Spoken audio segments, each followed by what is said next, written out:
So now that I'm done with that, I'm going to hand it off to Wade Killefer, FAIA 2021 AIALA President and founder of KFA Architecture. Thanks for being here, everyone. Good morning, everyone. And I welcome you all to today's symposium. To start, thank you to the AIALA Committee on the Environment for programming a conference that is as expansive as it is detailed. I'd like to particularly point out that this year, the committee has extended our discussions of environmental justice through speakers, last Friday's breakout sessions, and today's full panel session and presentations of actions. The program Environmental Activism panel is at 11:20, while Climate Justice 10 Strategies for Action is at 12:10. In 2021, the committee has amplified these areas through specific programming, but fundamentally, this conference is about making the expertise accessible through AIALA, actionable for all. Tactics inherent in this morning's healthy materials and mass timber talks aren't separate from discussions of environmental justice. They're just tools to support it. All this dovetails with AIALA's mission, which is to take the power of design and architecture to people in every corner of Los Angeles. Our keynote speaker today, Elizabeth Rhodes, is also representative of how policymakers view discussions of climate change and sustainability. Elizabeth is the Director of Climate Change and Sustainability, which is part of the Los Angeles County Department of Public Health. Elizabeth, we really look forward to hearing from you. But before Elizabeth speaks, here's Ismar Enriquez, AIA Chair of the AIALA's Committee on the Environment. You're up, Ismar. Thanks, Wade. Hello. I hope you're all having a good morning or a good day, wherever you may meet. My name is Ismar Enriquez. I'm a project architect and an associate at Tortigas & Partners and this year's AIALA Committee on the Environment Chair. Welcome and thank you for joining us on our fourth annual 1.5 degrees Celsius Symposium on Climate Change and our second day in which we'll focus on strategies and issues of climate justice. Before we begin, just as we did last Friday, I would like to ask everybody to take a moment in a 15-second moment of silence and remember, as of today, the 530,000 lives that have been lost in the US, 10,000 from last Friday, and 2.7 million people that have lost their lives around the world during this pandemic.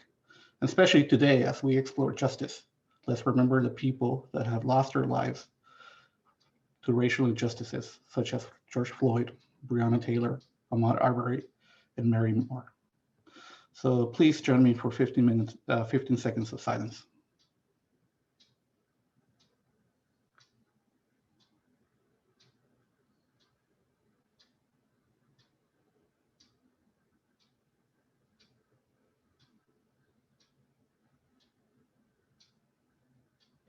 Thank you. We never want to start on a somber note, but it is important to underscore the need for all of us to take action. Today, we will learn how we can fight for the marginalized communities, communities of color, and impoverished communities that often have to live in the cheapest housing and attend school in the worst neighborhoods, adjacent to freeways or industrial sites. As many of you know, climate justice is when climate change and social justice converge. And we cannot have climate justice without racial justice. The Committee on the Environment has worked hard to create a program that focuses on equity, starting with us. Out of 25 individuals who make up our symposium committee, 14 are women. As shared by Miranda on day one, the 1.5 degrees Celsius symposium is made up of 60 plus expert presenters. Only 8 of them are repeat speakers, but over 50% are women and 1/3 represent the BIPOC community. I have the honor to represent many as well. As an immigrant kid who grew up in the tough Pico Union neighborhood in the 90s and who may or may not at some point had to sell tamales from the back of a truck on a Saturday night. But today I have the pleasure of joining these amazing and talented individuals to advocate for a more sustainable future. In the past, when we think of climate change, we focused on infrastructure and buildings. But as we start to witness repercussions from a community to a global scale, those impacts are always affect people, especially the most vulnerable. We hope today we can focus on humans and their physical and mental health and explore from different perspectives and scales, solutions and partnerships to create environments that promote health, equity, design excellence. As we talk with county officials, look at our material selection and applications, explores the beauty and efficiency of mass timber, and be inspired on how to get involved through your practice on environmental activism and learn strategies for action. We have a very special surprise at the end. You don't want to miss that, so stick around. But none of this could have happened without the support of our sponsors. So I'd like to honor them today. At a champion level, we have Univel Rodamco Westfield. Thank you very much. Student Scholarship, HDR, HDD. Today, we hope to have as many as 100 students that they can learn from you and also from the conversations that you may have via a chat or a follow-up. So thank you for those that are sponsoring us through a scholarship level.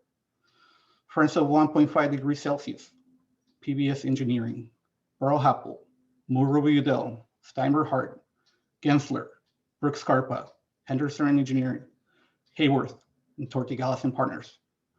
Exhibitors, Carbon Cure and Daltile. Participating, Givning, American Institute of Steel Construction, Armstrong Ceilings, ASA Abloy, DPR Construction, Engelkirk Structural Engineers, and NEAR International, with additional support from Southern California Edison. And on behalf of the AIALA Los Angeles, we would like to thank the annual sponsors, gold sponsors, Gruen Associates, Southern California Edison, silver sponsors, AC Martin, Co-Architects, Gensler, HKS, KAA, Lear Architects LA, LG Business Solutions, SOM, CGF. Brown sponsors, Bernard's Construction, Collins, Muir and Stewart, Clark Construction, John A. Martin and Associates, KPFF, Killefer Fleming Architects, Murray Dell, Matt Construction, and Woods Baggett. Thank you so much for your support and encouragement. It goes a long way, trust me. And without further ado, please welcome our first keynote speaker, Director of Climate Change and Sustainability Program, Los Angeles County Department of Public Health, Elizabeth Rose, PhD. Welcome, Elizabeth.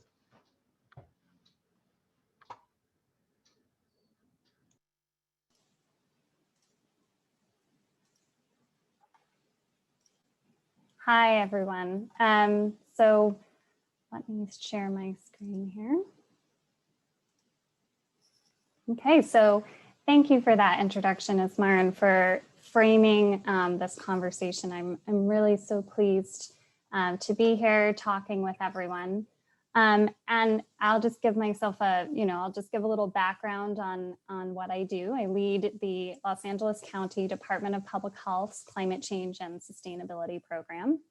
And in this program, we work to bring a public health voice to climate change decision-making that's happening around the county in various sectors, as well as bringing climate change considerations into the public health field so that we're preparing our public health infrastructure and workforce for the effects of climate change and to protect people from the effects of climate change.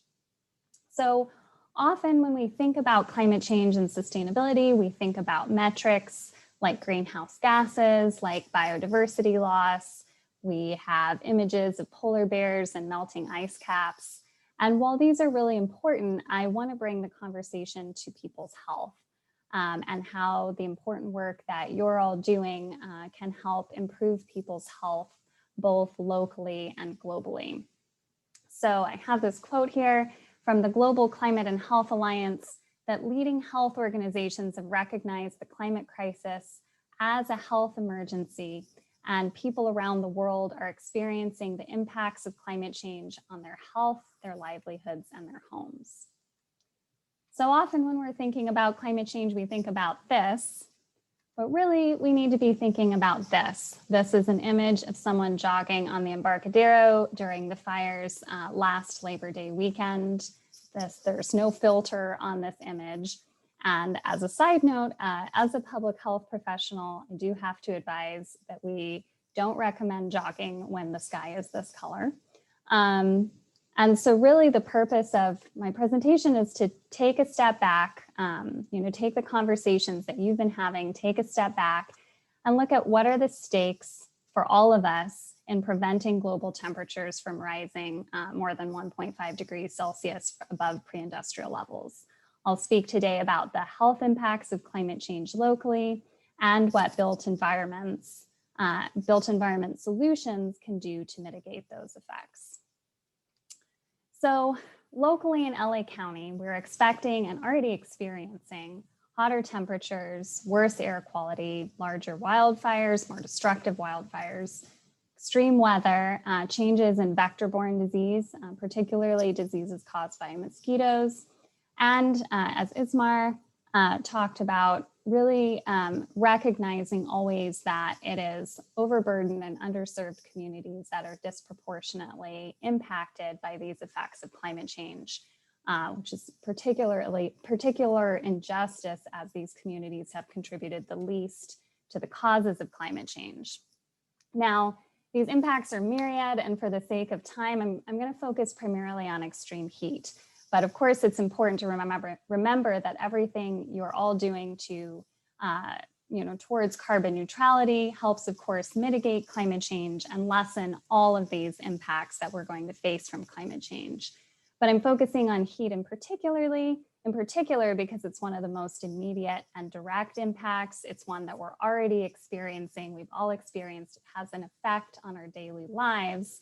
And it's a climate impact that we can directly address both on the front end in terms of mitigating greenhouse gas emissions, but also through adaptation strategies, through built environment solutions that cool buildings and neighborhoods, as you all know. So this great map from the Washington Post shows the change in temperature from the pre-industrial age until now. And you can see that already LA has warmed about 3 degrees Celsius. This is likely a combination of both climate change and the urban heat island effect as we have developed our region. And as we're facing more and more extreme heat, it's really important to talk about it from a public health perspective because extreme heat already causes more deaths than all other types of weather events in the US, more than hurricanes, floods, cold snaps. And this is really important and I think not really recognized because heat is a lot less visible than a lot of these other weather events. It doesn't create the visuals that hurricanes do, for example. It doesn't get the same news coverage that a hurricane does, but heat is very impactful to health, as I'll talk about. Heat waves have caused hundreds of deaths in US cities in the past. In California's 2006 heat wave, there were more than 650 deaths. Even more far-reaching were that we experienced 16,000 excess emergency room visits, more than 1,000 excess hospitalizations. So this is more, when we say excess, we mean more than we would typically expect during a comparable period of time. And this is not just from direct heat-related illness, but also because heat exacerbates existing medical conditions, particularly cardiovascular conditions, diabetes, people who have chronic kidney disease, much more vulnerable during extreme heat events. And we see a lot more emergency department visits and hospitalizations for these conditions during heat waves. And we see that, for example, in our region, heat-related emergency department visits have been increasing because temperatures are variable from year to year. So are heat-related emergency department visits, we do see them go up and down. But this increase that we're seeing has far outpaced the increase in our overall population size. For example, in a recent Labor Day heat wave, last Labor Day, our hospital surveillance showed about 13 times as many heat-related emergency department visits as we would typically experience on a typical day. So this chart and map from UCLA shows what we currently experience in terms of days over 95 degrees versus what is projected by the middle of the century. And what we're expecting is that throughout the LA region, we'll experience about 2 to 4 times as many days over 95 degrees as we currently experience. Particularly inland areas affected, but also coastal areas as well. So this is looking at neighborhoods in LA City. And then we have the Southern California region overall. So again, you can see inland areas really affected, but even coastal areas like Long Beach seeing a huge jump in the number of extreme heat days that they'll be experiencing. And all the research points to this trend continuing and becoming more severe. So this is the California Heat Health Assessment tool that came out of the most recent California Climate Assessment. This predicts, among other things, heat health events, which are events that result in negative public health impacts. So regardless of the absolute temperature, it's events that would be anticipated to increase, for example, hospitalizations and deaths. And it color codes our geographic regions by the number of heat health events that are expected annually, with lighter colors being fewer and that darkest color being more than 7 or more heat health events annually. And as you move through the current time period, so the map we're seeing right now is our current time period. As you move into the future, you see the number of heat health events increasing across the state. In fact, we're estimating that by mid-century, California could experience 2 to 3 times more heat-related deaths as we currently experience. But extreme heat, as I mentioned, really isn't just about heat-related illness and death. That's the most extreme manifestation of the consequences of extreme heat, when people end up in the emergency room or they tragically die. But there are other far-reaching heat health impacts, and one is air quality. As I'm sure you all know, heat contributes to deteriorating air quality because of its contribution to the creation of ground level ozone, which is a component of smog, a respiratory irritant that can cause chest pain, coughing, throat irritation, airway inflammation. It reduces lung function and can harm lung tissue and worsen existing chronic respiratory illnesses. Heat also contributes to another major climate impact, which is wildfires. We have all been experiencing this. Last year, we suffered through 6 of the 20 largest wildfires that have ever happened in the state. And pictured here is the Bobcat Fire, which is one of the largest in LA County's history. And of course, wildfires, as we all know, have many health impacts, the most severe being deaths and injuries, but also related to mental health issues due to trauma from people losing their homes or having to relocate, related to air quality. Of course, smoke hugely deteriorates air quality, and I'll discuss that in this slide. So these events really contribute to the perfect storm, or the non-perfect storm, of impacts. Wildfires contribute to very poor air quality. And so we see in this graph air quality in the blue line, and that's the air quality index. So at the horizontal red line at 150 is the level of air quality index that's designated at unhealthy. And then at the 200 of the AQI, so that's the purple horizontal line, that's the designation of very unhealthy, where the risk of health impacts due to the air quality is present for everyone, not just sensitive individuals. So we can see, I have circled Labor Day weekend of last year, where we had the Bobcat Fire that started. We also at the same time had a really extreme heat event. And so we had, as you can see, in the orange line, really high temperatures, and in the blue line, very unhealthy air quality, both due likely to the heat as well as to the wildfire. And this really highlights the kinds of situations that we're going to be facing more in the future, where we have these concurrent crises that make adaptation really difficult for people. There's also further impacts of heat that are even less visible. Heat actually impacts our mental health and is riskier for people with existing mental health issues. So in this state, increases in temperature were associated with increases in emergency department visits for mental health events of all levels of severity. And then nationwide, temperatures over 86 degrees were associated with people more likely to report their mental health as being, quote, not good.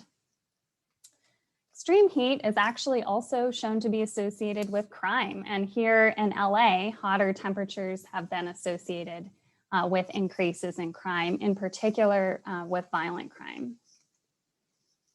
And even if none of these more extreme things happen to us, it's also important to remember, happen to us personally, it's also important to remember that heat affects everyone's quality of life and potentially long-term health.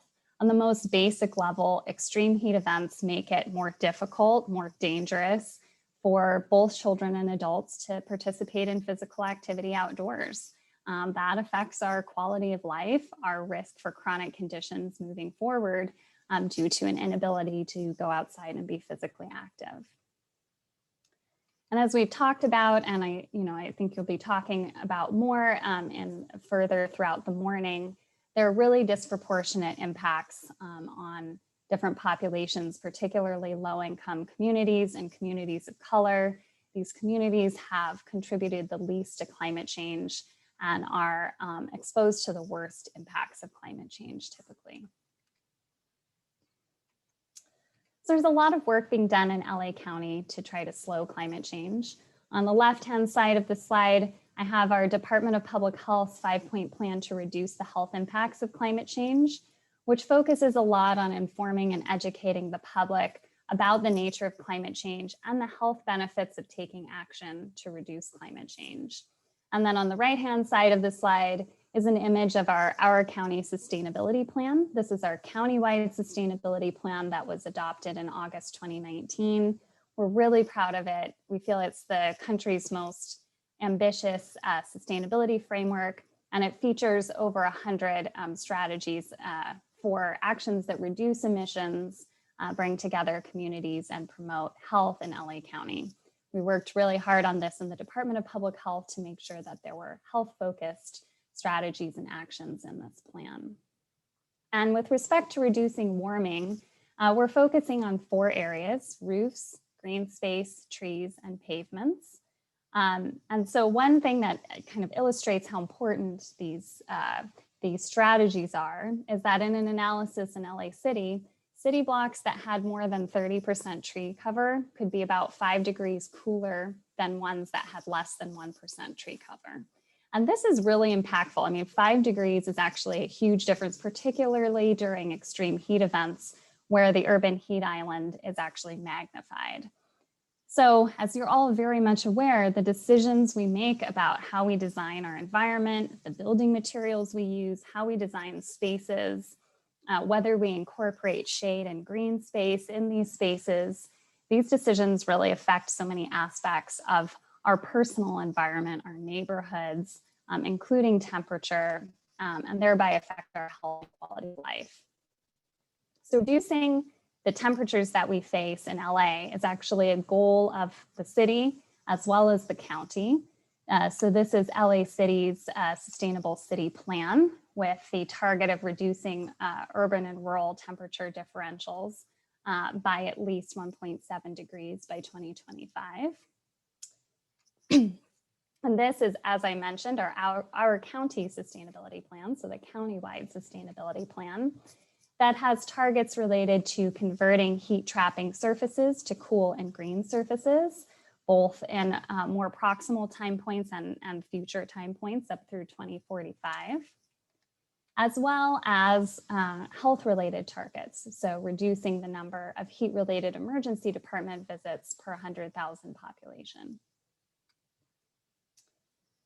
So we know, as I mentioned, that the way we design our spaces can actually save lives. And the LA Urban Cooling Collaborative, which is a multidisciplinary national partnership of researchers and practitioners that work on urban cooling strategies, found that during heat waves in LA, temperatures could be, if we implement aggressive tree canopy and reflectance, temperatures in LA could be decreased by 3.6 degrees Fahrenheit, which would be enough to prevent 1 in 4 deaths. So 1 in 4 people who would have otherwise died during that heat wave would not die during that heat wave. That most of the people, most of the lives saved would be in low-income communities and communities of color, which are disproportionately impacted by the urban heat island and by extreme heat events. And that if aggressive reflectance and tree canopy were implemented, the warming effects of climate change in the LA region could be delayed by 25 or more years. So really the takeaway for me here is that the decisions that architects and designers make have profound effects on our lives and our health now and in the future. So on what temperatures we're experiencing now in our neighborhoods and what we can look forward to in our future lives and our children's lives. So I just really want to thank you for all of the important work that you're doing in your field to mitigate climate change, and welcome questions. Hello, everyone. My name is Hasti Kotovacs, and I'm very happy to be here. Thank you for joining us this morning. I'm very excited to be talking to Elizabeth, and I consider myself lucky that she accepted my invitation despite the fact that I know she's been super busy since the start of the pandemic, and also recently, especially with the rollout of the vaccination efforts. And I want to thank you, Elizabeth, for all your work with getting our county inoculated and hopefully helping us to go back to normal. I'm sure you can't wait to be done with dealing with the pandemic and going back to your main interest, dealing with the beast, climate change. Yes, another crisis. Yeah, exactly. Thank you for a very informative and alarming presentation. Thanks for adding one more item to the menu of my climate anxieties. I didn't know excessive heat can affect mental health and crime rates. Now I know. It's good to be aware of all those consequences that we may not know of. But I want to start with our county plan that you mentioned in your presentation. I know that there was a need, or this was identified as a priority to do a climate vulnerability assessment, both for physical infrastructure and social vulnerabilities, and it was supposed to, or it was anticipated to be done by summer 2021. I was wondering if you're working with that team, where that is going, that effort, is it going to happen? Yeah, it's actually underway right now. I'm on the project team meetings every other week. There's a consulting team working with the county's chief sustainability office on that. And it's on track, which is really exciting given that, a lot of the county's climate related plans were, have been a little bit postponed because of the sort of the full-on effort to address COVID. But the climate vulnerability assessment is moving forward.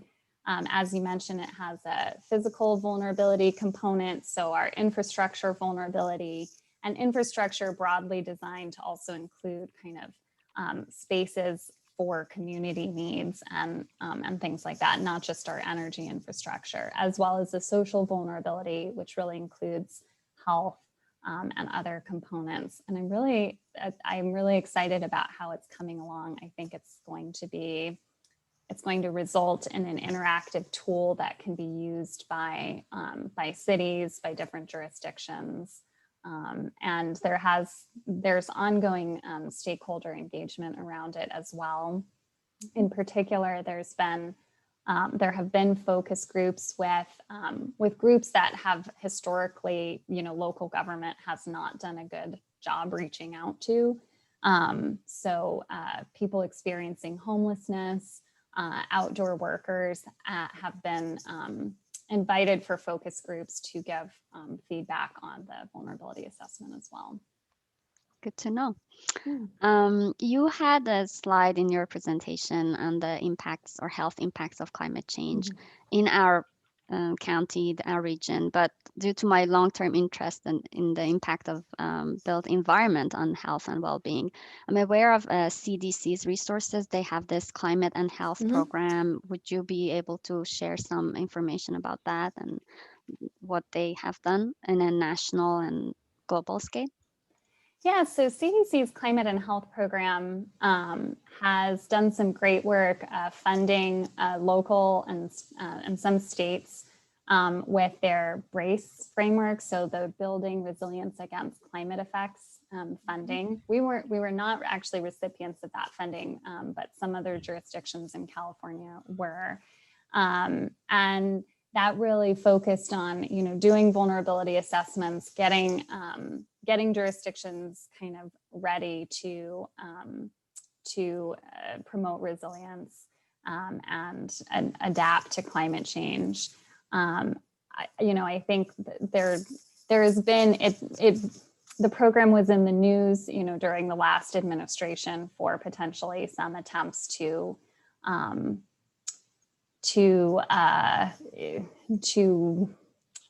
encourage them not to use the word climate change as much and things like that. But I think with the new administration, we're seeing, a lot more come out. They're particularly doing a lot on extreme heat actually right now, and have recently released some guidance for local health departments and mapping tools and things like that. So I think, the CDC is always a really important resource for local health departments. And I hope that the program continues to be strong in that area. Yeah, we all hope so. You mentioned, or it was on a slide that as you focused on excess heat, but rising vector-borne diseases are listed as potential impacts. There could be pollens and allergens. There could be food and waterborne diarrheal disease. I heard something about how fungi are getting resistant to heat, which will reduce our body's ability to fight them, which is our natural way of dealing with them. Do you think with COVID-19 and experiencing a pandemic in that scale, we are readier than before, or we've learned our lesson, general public both and authorities and decision makers learn some lessons? Or do you think once things go back to normal, or if they go back to normal, we tend to forget again? We have this cognitive bias or optimism bias, and then we're going to go back to life as usual and not address the urgency of dealing with climate change. I think that's such a good question, and I wish I knew. I wish I knew what will happen afterwards. I mean, one of the things that I do kind of hope, and that maybe we can kind of reinforce to people, is I think particularly in certain, privileged segments of the population. For example, we know that, communities of color are more supportive of climate legislation than white people, for example. And I think in people who have a lot of privilege, I think have this cognitive bias to think that they are insulated from global emergencies like climate change. And a lot of these people are still decision makers and still have a lot of political clout. And that one of the things I would hope that might come out of COVID is a wake-up call that none of us are, that while having a lot of resources still can help from global emergencies. We know that there were hugely disproportionate effects of COVID as well.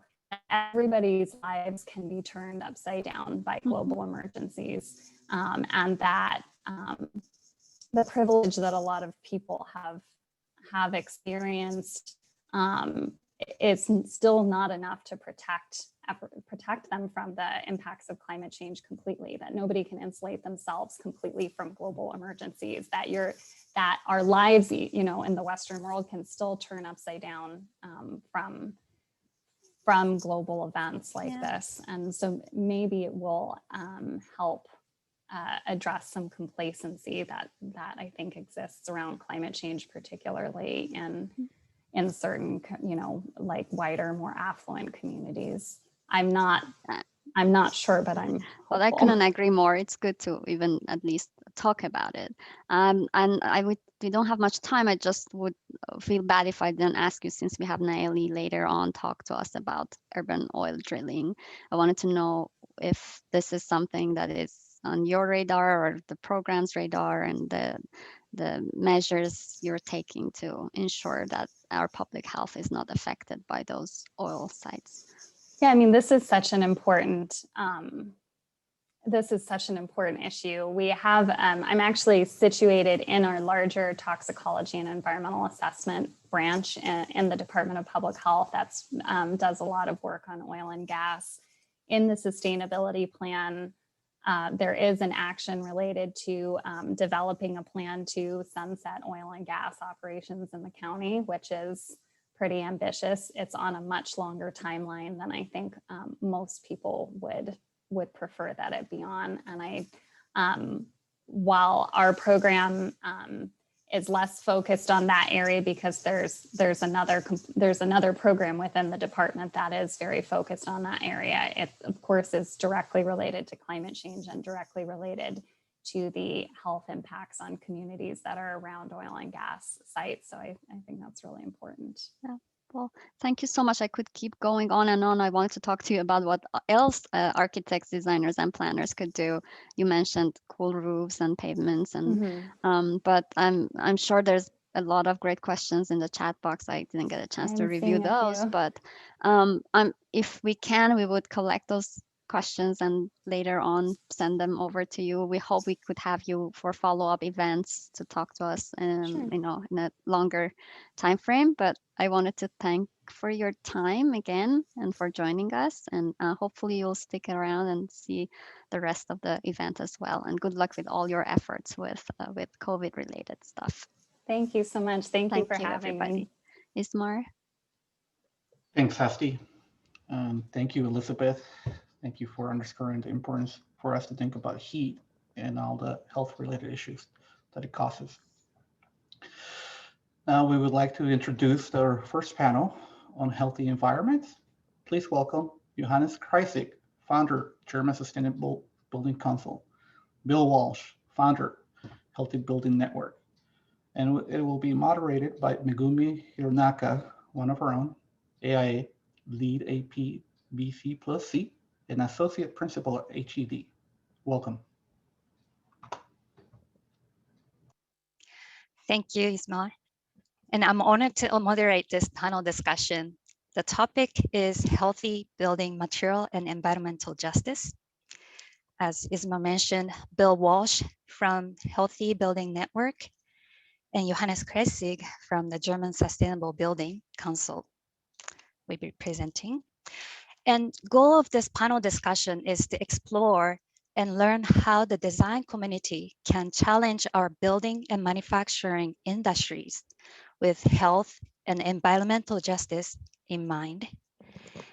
And with these two experts as our panelists, we will explore the conditions in the US and find out what we can learn from Europe. And we have prepared 3 overarching topics. 1 that's toxicities, and 2 policies and standards, and 3 circular economy. And we have a Q&A at the end, so please enter your questions in the chat. And Johannes, can you introduce yourself? Yes, of course. Hello, everybody from Germany.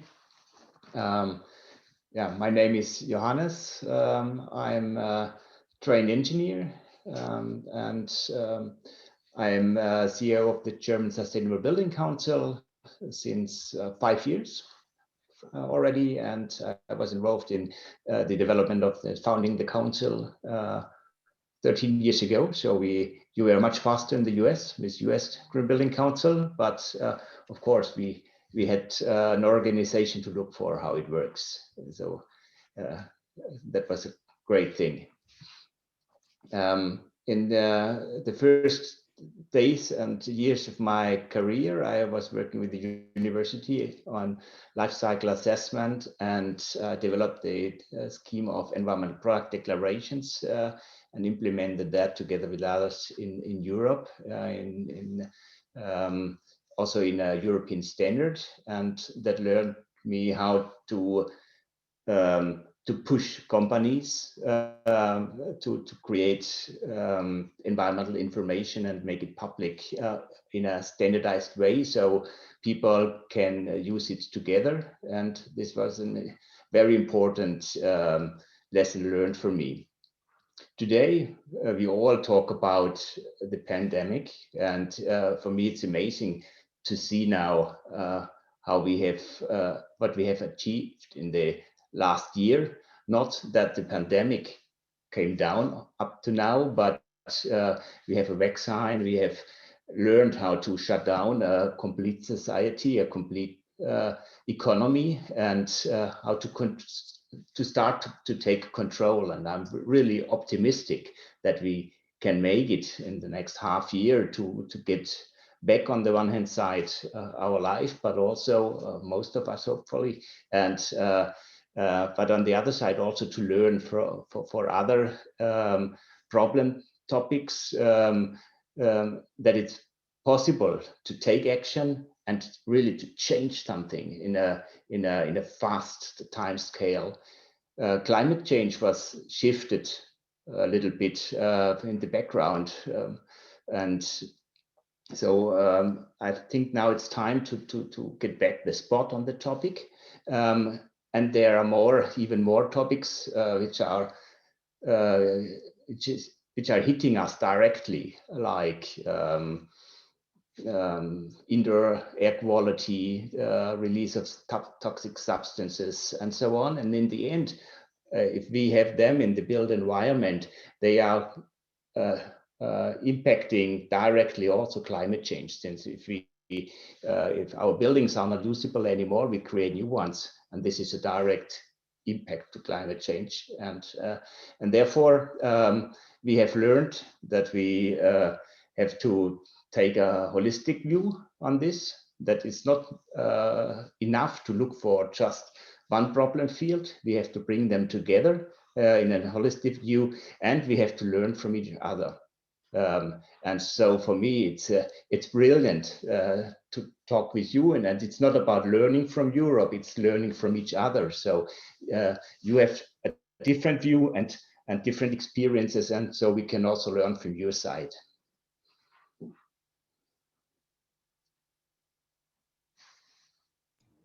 You're muted, Megumi, sorry. Sorry, I was muted. Yeah. And Bill, if you can introduce yourself as well. Sure, thank you, Megumi. My name is Bill Walsh, and I'm the founder of the Healthy Building Network.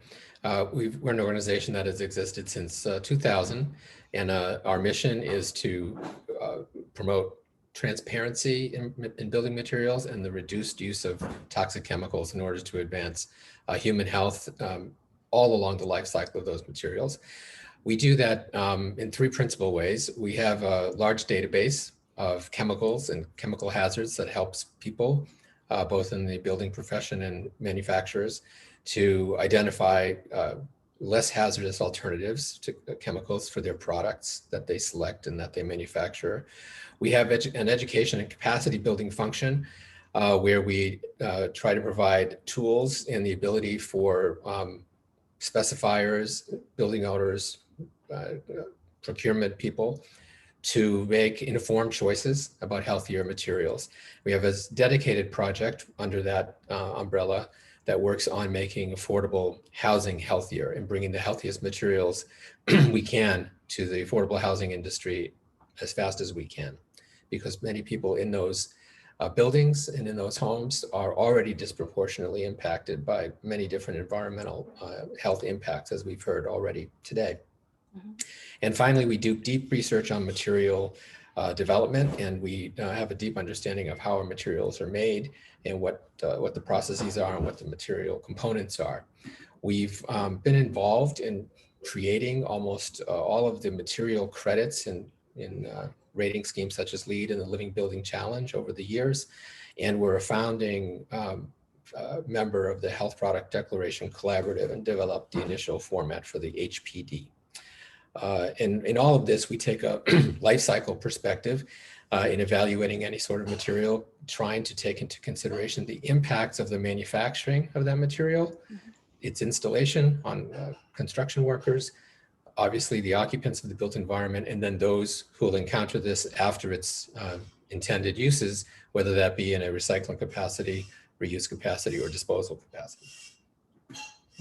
Thank you, Bill. I think that Elizabeth Timmy's in a later on discussion of some of the affordable housing will be really correlated to that. So, okay, let's begin. Bill, what are some toxicities in the built environment manufacturing process in the US? Can you identify some of the examples so we have a background of information first? Well, yes, we always prioritize, of course, as architects and building owners, the health of the occupants. So people are very familiar, I think, with volatile organic chemicals, which are simplified chemicals that are in a gaseous state at ambient air temperatures. There are other chemical concerns in our environment that are not volatile. They're called semi-volatile chemicals. And these are some of the chemicals that people are hearing a lot about these days. Flame retardants, the water and stain repellents known as PFAS. These are more difficult to measure in the built environment because they don't act the same way as volatile chemicals, and makes it more difficult to control them. So we look for ways to eliminate those hazards, take the chemicals out of the materials as the most effective way to produce a healthier built environment.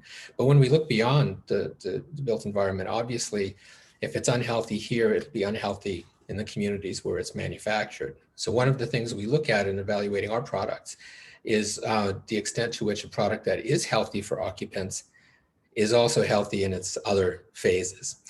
So how do we achieve the low VOCs, for example? We can achieve that by not using chemicals that are volatile and do off gas, or we can try to contain those chemicals in the product, or even sometimes they're being off-gassed in the manufacturing process and put on the local communities. So those are the types of challenges that we're looking at. Also, another really important consideration these days is recycled content. Right now, we create many incentives for using recycled content, and rightly so. We want to reduce our use of virgin materials. However, we have to be careful that we're not recycling toxicity. There are many chemicals that have been eliminated from our material stream today, but they come back as what we call legacy chemicals in our recycled content. So we have kind of a paradox there. We need to find better ways to address it, because too often our incentives within our building schemes, our green rating schemes, are prioritizing recycling without paying enough attention to the other aspects of that. And then finally, on embodied carbon. An important consideration is how we get that low embodied carbon number. So what we're looking for is reductions in the actual energy inputs and petrochemical inputs into our products. We don't want manufacturing business as usual and then pretend that this can all be offset, by planting trees elsewhere in the globe. If we're really going to hit our climate goals, we have to reduce our petrochemical inputs to all of our products, and that has to be clearly identified in any kind of embodied carbon scheme. Thank you. Johannes, what do you see in Europe that, if you can add to Bill's comments? Yeah, it's the same discussion we have in Europe, and we had in Europe over many, many years. And so one very actual discussion is about biocide in paint for indoor air, for indoor use, for example. And this is in there just to make it easier to store the material, because when it's applied, it's not necessary anymore. And of course, it does not have an impact on the average people living in the apartment, for example. But if you have an allergy, for example, then it's really a pain to have this biocide in there, and it takes a long time until they are out. And therefore, we have created an instrument to make it more transparent. And in the meanwhile, so you have to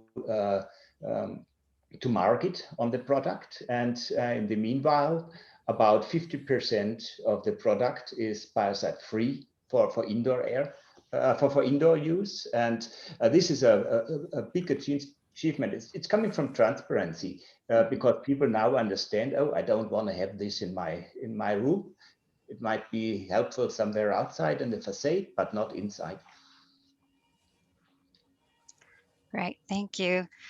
And Johannes, do you see any inequities within the built environment and any resulting health impact in Europe? This is an interesting question, since we also have communities, but they are inequitable communities, but they are structured somehow different than in the US typically. After the war in the 60s, 50s and 60s, there were large apartment buildings were built, and typically these communities live in these type of apartments. These are very simple apartment blocks, and after the war they did not have all the chemicals which are making the problem today. So in the older buildings, we do not find these problems. Interestingly, we find them more in the buildings of the late 70s, of the 80s. And so to say, second generation. So in this time, a lot of social housing was built. And these are this is typical real estate where people think about now, does it make sense to go into renovation or to break it down and create new build? So buildings from the 50s and 60s are typically renovated. The later from the 70s and 80s, it's not clear, and so it's important to explore what's in there. In buildings where people live with more money, so to say, they bought all the newest stuff in there, so they typically had more problems with emissions from the building materials if their building is from the 70s or early 80s. Later on, it was very good controlled by the EPA and by the European Commission. So today we have a very strict scheme of controlling to bring in toxic substances into the market, and you have to register everything and make it transparent. That's interesting. Well, Bill, maybe can we talk about in the US sort of inequity within the built environment and health impact on that? Yes, of course, the US has, the unique history of slavery and racial discrimination, and the impacts of which persist with us today. And that is reflected in the inequities along our industrial manufacturing chain. I was so glad that Ismar called to our attention as we opened the session today, a reflection on the casualties of COVID. In the United States, for example,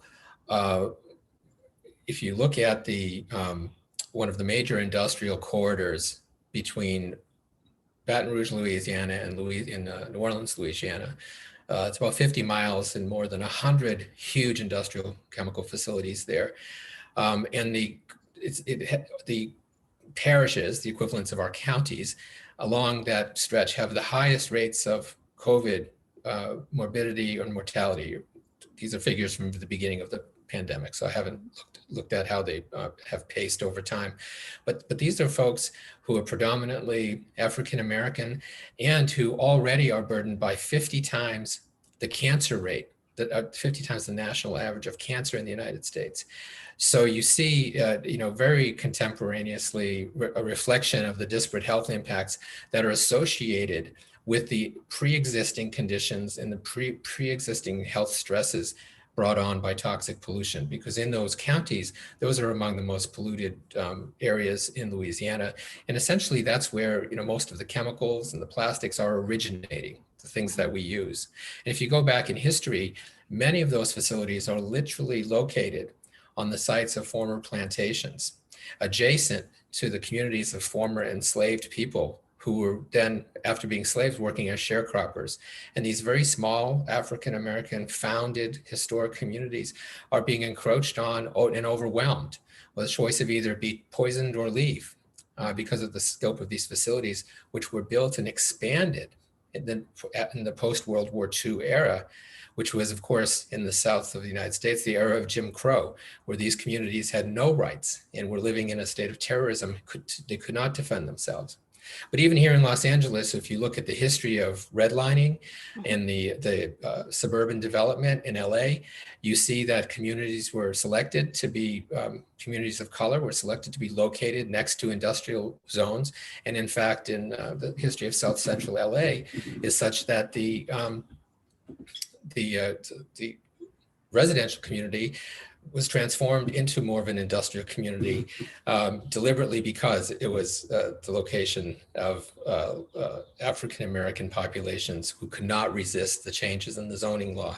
So we see a long history of this where our industry is tied to historic and systemic racism. And so the calls now for environmental justice, which have really truly been embraced by the Biden administration in a very serious way, both in the executive orders and the appointments to key positions, we now want to elevate and give voice to those concerns and to begin to define our solutions on climate and public health with regard to how those communities fare.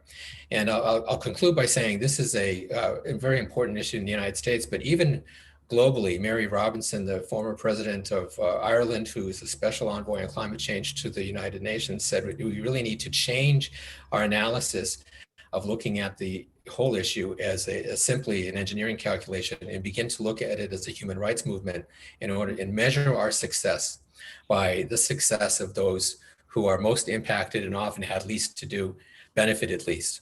A final statistic, the National Academy of Sciences in the US actually did a correlation and found that the Black and Latinx peoples of this country endure more pollution but achieve fewer of the jobs from the pollution generating industries in the United States. So you see that even very clearly the impacts fall heavily on people of color in this country. The economic benefits from those industries do not equally benefit those people. Yeah, I think that's where it comes. The policy and standards would be another layer that we can discuss in addition to that. So Johannes, do you have examples that describe how the policies and standards can lead to the innovations in Europe? And maybe we can touch more of what was successful examples that you can address here. So policy typically also in Europe is defining a baseline. And we have to be clear, the baseline typically is not good enough, but it's better than nothing. And so we have a long tradition in regulation of whatever, ways more regulation than you have in the US, which is in this area, I think a good thing. We have an agency dealing with all the chemical substances coming into the market, and they have to be registered, the AIALA, and they are defining substances of very high concern as VHCs. And if you use more than a certain amount of these substances, more than 0.1% in the product, you have to mark it on the product, and then it's almost impossible to sell it anymore. And this is how the regulation is directly pushing the market to create alternative products with no SVHCs in there. But this is not enough. That's what I said in the beginning. It's lifting the bar, but to have really better product and really good product, I think we have to use the rating schemes for that, where we give an incentive to those using the better product and in the rating scheme, and motivating the industry to provide this. And this is speeding up the uptake of the market for these products. In Germany, in the DGNB scheme, we have created a matrix for different applications, where we are pointing about 50 different chemicals in specific applications. We do not want to have there, and we have a class 1 to class 4 rating. So for class 4, the highest, the best class. And in the meanwhile, producers are really trying to bring their product into the class 4, because this gives many points in the rating scheme later on. And so 10 years ago, people said it's impossible to create products like this without using this and this substances. Today, we have them on the market. And Bill, can you identify any other examples in the US? Yes, in the US, we look longingly to Europe because of the effective regulations in so many areas, although I know from Johannes's perspective, it's not nearly enough, but for us, it's things we can only dream about sometimes. But it does bring to light some of the ways that we can kind of use the experiences and the leadership that comes out of Europe in some areas. For example, by pointing out the double standard of a multinational corporation who somehow can produce the product not using chemicals that are banned in Germany, but somehow in the United States can't figure out how to do that. So I think the transparency on production methods to bring everyone up to the best practice, no matter where they work in the world, is one thing we can concentrate on. And oftentimes people assume the US is a leader in innovation and even in regulation, but that's simply not the case when it comes to chemicals. And we have seen some great examples where the leadership in the building industry has changed. I always look for examples where the whole product line has changed. So you don't even have to look for a label. You don't even have to look for whether it's free of this or free of that. And I think of a couple of instances. One is on formaldehyde that was used as a binder for fiberglass bat insulation. It really took only about 10 years from when the green building movement in the United States began to specify formaldehyde-free bat insulation, and it cost more and it was difficult to get, et cetera. 5 years later, the cost was coming in line, but you still had to make an effort to do it. By 2015, no more of that product was being manufactured in North America. And so now you don't even have to look for whether there's formaldehyde in bat insulation, in fiberglass bat insulation. That's where we want to get to. We want to make it easy for people. And so those of us who are leaders in the industry really need to keep the pressure on these manufacturers for innovation so that we can ultimately make it much easier right now. I'll give you a final example. Paints today in Europe, correct me if I'm wrong, Johannes, but I believe certain surfactants known as APEs and NPEs, you don't need to get into the chemicals, but these surfactants are not allowed in Europe and they're not allowed in Japan, but they're perfectly legal here. But about half of the US paint market has now transformed. And in fact, Home Depot has a policy that they will only sell paints that are APE and NPE free. No special labels, nothing like that. So there's a real difference when you buy your paint at Home Depot or Lowe's. And there's a real difference of whether you're specifying it from, Benjamin Moore or Sherwin-Williams. And so this is the type of thing where market action and informed material selection by architectural professionals and building owners can really make a difference. And we can have the European standard here without passing the legislation. Thank you. And then we'll move on to the next question. Bill, what are the challenges related to environmental justice during the manufacturing stages? Some of the challenges are that it's difficult to get information, to get real information about what's being used in the factory, what's coming out of the factory, what is the fate of the chemical. We're talking today, I'm talking, these days here in LA, both with environmental justice groups who are concerned about the oil and gas drilling and pushing for offsets, areas around those gas drills. But they're asking, where do those hydrocarbons go? Where are they going? Are we using them in our cars, in our homes? Are they in our plastics? And we're beginning that inquiry because that's a really interesting question for all of us to understand what is really in the supply chain all the way back to the wellhead and from the first refining of that oil and gas, and what are the impacts of that and what can we do? And so one of the challenges to addressing environmental justice is really transparency of the supply chain and having manufacturers understand what they are using, where it comes from, and how their suppliers treat the communities that they're in. So I think that's the real first hurdle is greater transparency in the supply chain. Mhm. A second challenge is developing metrics that are scalable. So how would you declare that a company is working in an environmentally just manner in the communities that it manufactures in? And that solution has to come in dialogue with those communities. And I have to say, once again, the Biden administration has made clear in its environmental justice executive orders and by the people that it's hired that they intend to consult with the communities. So I think for our community, architects, designers, specifiers, building owners, we need to be paying attention to that and listening to the solutions that are being put forward together with the communities that are the most impacted and support those. I can guarantee you, they're going to be more difficult than business as usual. We have to make that commitment. Everybody's talking about diversity, equity, and inclusion, and sometimes even justice these days. We have to recognize that changing these deeply ingrained patterns is not going to be easy, and it's going to involve commitments of supporting those communities. So I think those are the two kind of global challenges that we face as we try to become more environmentally just in our building material selection. That's right.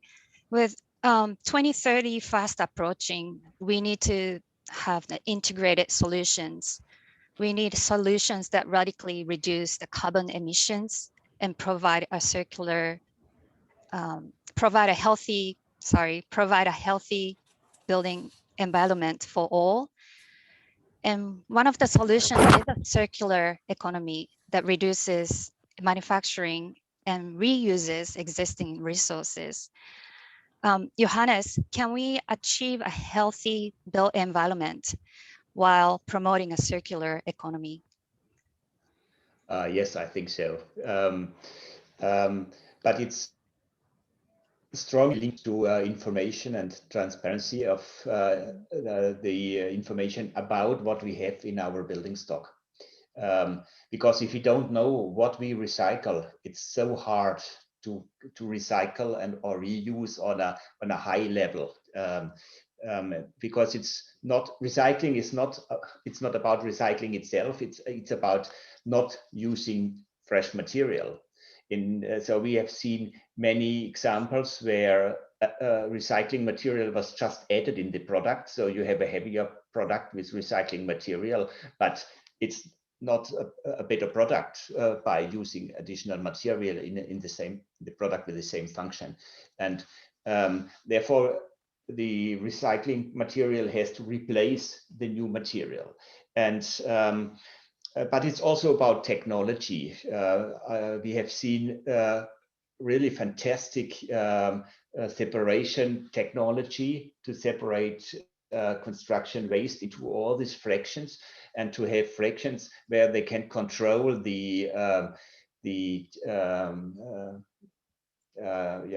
in there in each fraction, and then use it really on a high level use again.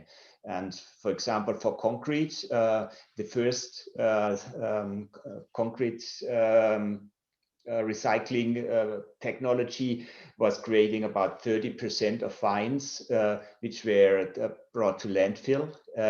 And in the meanwhile, they have technology where everything can be used in fresh concrete. And this is technology we have in some spots, but not all over the country. And so these are the next steps. But until 2030, I think we should be really, we should have done an additional step. But the same importance is also to use less material. So if we use recycled material and less material, then we are on the right in the right direction. For industry, sometimes it's hard because they can really sell less material, but it's important. Otherwise, we cannot achieve the 1.5 or 2 degrees. Yeah, I think many of the tactics would be important to integrate, right? And Bill, what are your thoughts? Well, very similar to what Johannes has said. If we can get circularity right, then we will create a virtuous cycle that improves our ability to address, that we can reduce our carbon footprint, we can reduce our toxicity, and we can benefit people all along the supply chain in addition to building occupants. If we don't get our definitions right, if we don't use data, if we're flying blind, so to speak, then we're not going to get that right. And we're going to have these unforeseen consequences that really concern me. One of which would be, I really don't want to see an event where in 10 years, recycled materials are stigmatized because they're considered dirty. And that would be a terrible outcome. But right now, as Johannes was saying, we don't have a lot of information about what's going into the recycled products itself. And what we are seeing is that things that used to be considered industrial waste, sometimes it's considered a toxic waste. One day it would be in a toxic waste site, but if you can put it in a product, it's considered a beneficial reuse. And you have to think, okay, how is that product being used? If we're bringing into the environment, to the built environment, things that used to be outside, crushed automobile tires, for example, coal ash, we can really create a situation where we make our built environment more toxic. The other thing we have to be careful of is the unforeseen consequences of the manufacturing process, which we see, for example, in synthetic gypsum. So this gets a lot of credit for being recycled content. But when we've analyzed the toxic releases from wallboard manufacturing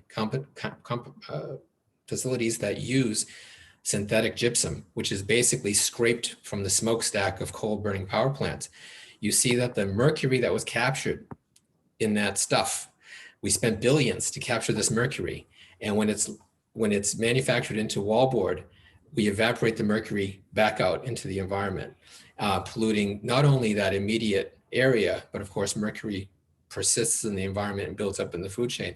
So it was well intended, but we don't want to see consequences like that. So what we need are specific rules on transparency. So people understand if they're selling you recycled content, they can tell you where did it come from and what's in it. They have a screening process to ensure that it doesn't have truly toxic compounds going into it. And they have incentives for their own supply chain to be similarly transparent. And I would say for the US, probably it's true of Germany too, you want to keep it here as much as you can. Once you send it to China or Africa, you're losing control of the quality. We should deal with our problems right here. Great. No, these are very great discussions. Almost time so for the Q&A. So thank you. And let's open for the questions. So hello, I'm Kevin McNulty. I'm also on the AI Code and architect with Gensler. So I can see a couple questions here, one of which is from Luciana. How are the speakers approaching the issue of materials, but looking into the environmental and human impacts in their place of origin? Questions connected to labor and other impacts. Are the speakers looking into examples from the global south, besides US or Europe? So maybe I can start. Yeah. We were Sure. fighting in Germany for now for many years to get a supply chain regulation. And about 4 weeks ago, we got it. We got a supply chain regulation. It's basically looking for social criteria, but for the complete supply chain and giving responsibility to the one bringing the product into the market. They are responsible to take care that this is transparent and okay. And for me, this mechanism is the right one also to add step by step other indicators. So you can never start with 100% in a regulation, but it's the right mechanism. And so some industries were fighting hard against, but in the end, we got it. Congratulations on that, Johannes, and that would be another example of a tool that we can look at how that works and begin to develop potential regulatory approaches here, but also voluntary standards that if a manufacturer is now adhering to that standard in one country, why not adhere to that in our country as well? In our work in the Healthy Building Network, our focus is mostly on domestic production, in part because especially transparency in Asia is so difficult to achieve, and we're a domestic group.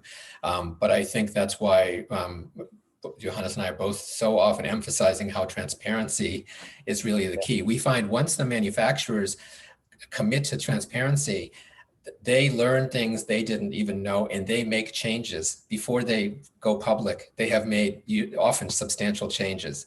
So that's really step one. Right. Thank you. And then we only a couple minutes left, but I see another question here that might be pretty quick to answer. And from both your perspectives, what are the best free and subscription healthy materials databases? How should we think about occupant health and construction worker health versus factory extraction worker health versus factory extraction community and co-located biodiversity health? Cool. That's a big one. That's a big one. So we don't have one database to recommend having everything in there in Germany or in Europe.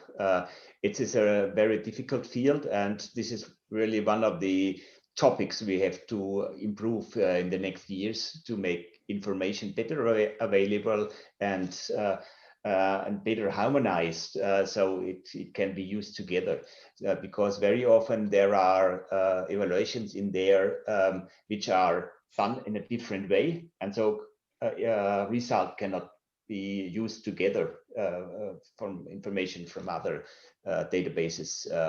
For LCA, I think there it's getting better since the standards for the environmental product declaration standards are internationally accepted, and so it's not perfect, but it's improving. It's more important to get also the information from other areas on the world. So I specifically look to China.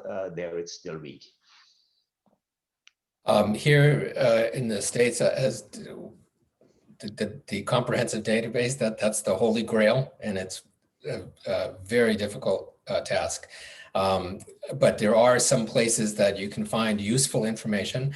I'll start with resources that we have. If you go to the Healthy Building Network website, we do have a program called Home Free, and that gives color-coded recommendations of product types. So we're not, that's not telling you which brand of product, but it's telling you which product type in a given use would be better from a chemical hazard perspective. And by clicking through it, you can find criteria that you could then question a manufacturer about. And it also tells you which certification schemes point to products in that product type. We have a more in-depth database called the Pharos Project for those people who are interested in looking at chemical hazards specifically and understanding the nature of product manufacturing. And that has a very robust discussion section where construction professionals and architects can actually get in dialogue with chemists and product engineers about specific questions. I find that to be one of the most useful parts of that program. I think Mindful Materials is doing a good job of trying to amass all the information in a practical format for architects and specifiers to use and point in the direction of other resources that can help them. So I think that there's nothing that people want it easy and they want it thorough, and those are intention. So we try to do both depending on your preference. That's right. I think most importantly, we compare them really, many of the product and just have thoughtful selection, right? With so many aspects of impact that will have what you choose. So thank you both for this conversation, and it was really enlightening to everyone. Thank you. Thank you. It was a pleasure. Thank you, Hannes. I know it's 7 p.m. your time over there, so we appreciate you joining us this evening for your evening. And Bill Walsh, thank you. It's always a pleasure. to sort of look at what you guys discussed. It seems that, we need, an approach to circular economy or circularity in the material selection. Look at recycled material, not too much virgin material, but be careful of the legacy chemicals that are left in there. All this impacts people differently. Unfortunately, the underserved communities are the ones that are impacted the most. So systemic injustices require systemic changes. And thank you both for doing that, for taking the lead and sharing that with us as well. We really appreciate it.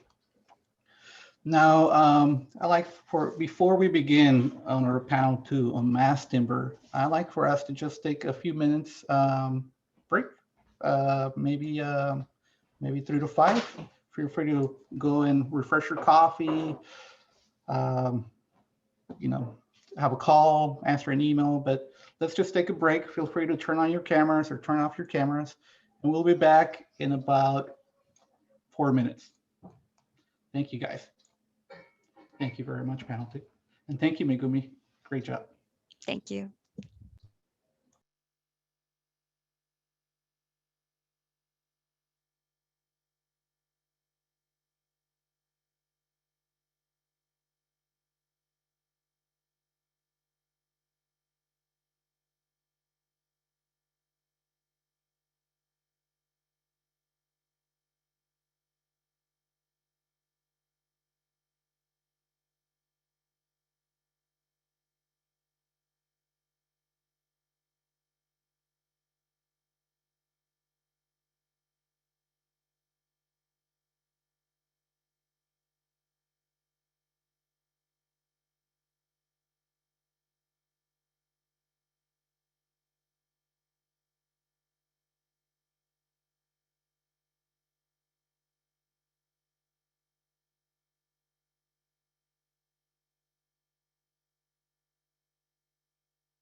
All right, we'll give people a couple of more minutes so they can start to trickle back in. Hopefully everybody got an extra cup of coffee, some pan dulce.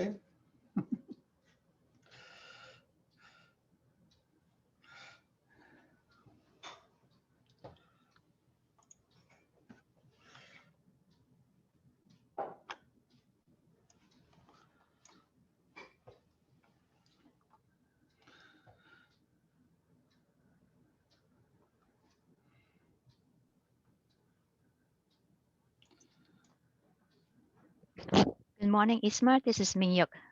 How's my Hi, sound doing? your sound is perfect, Mayuk. Thank you Excellent. Thank you.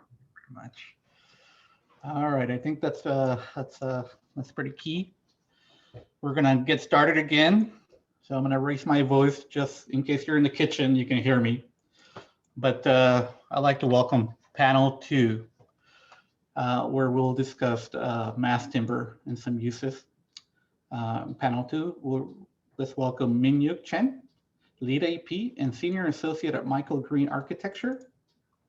Jose Palacios, AIA, Design Director, Skidmore, Owens and Merrill.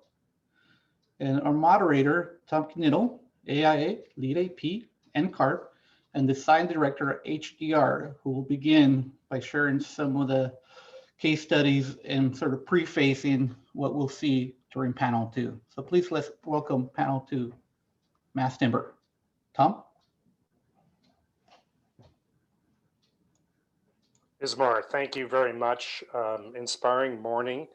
And I think we have a great panel ahead. And, you know, last week when Ed Mazria had sort of laid down, I think, a really great sort of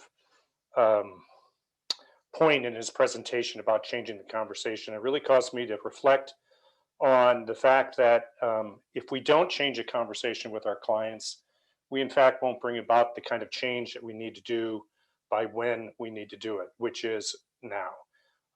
And you know, it's pretty easy when we're starting with enlightened clients. 10 years ago, you know, was one of our first.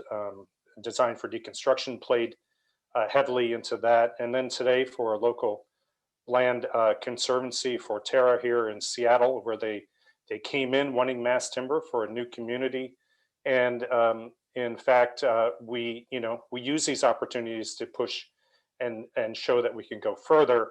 In this case, not only mass timber, but a triple net zero community. Then we have enlightened government. These are also the easy ones. You know, British Columbia is quite amazing with the Wood First program, which is why we've seen so many mass timber projects coming out of British Columbia. And then we also have enlightened agencies that, in the case of Chalk River Labs in Quebec, you know, we have about a 300,000 square foot campus coming online. But the ones that are more challenging and the ones that we also have a lot more opportunities with are the aspirational clients who might have some sustainability agenda, but it's a fairly loose one. Orange County Sanitation District, though their mission is very much around public health and the environment, and so bringing mass timber into the conversation, it's in a way playing to your audience. In this case, the building committee was a bunch of engineers, and being able to talk about prefabrication, integration of services in a building that's resilient and flexible over time was, the right entry point. In Germany, a recent competition win for a laboratory that focuses on energy storage, presenting a mass timber building in the competition was one of the deciding factors, where they understood and really embraced the idea of a low carbon building, which is aligns with the work that they do. There are other points of entry in the case of a resort hotel in British Columbia, where the soils next to Lake Okanagan were quite poor, requiring pile foundations. Most concrete buildings there would require that. So a much lighter building, in fact, about half the weight of concrete, was an entry point. And then in Germany, a recently completed orthopedic hospital, although not mass timber, the conversation of using wood was really around the healing environment. And so, thanks to Elizabeth for a great, discussion this morning, that in fact, design for us is never neutral, that the connections between social equity, health and the environment, and buildings that achieve carbon and positive status are closely linked.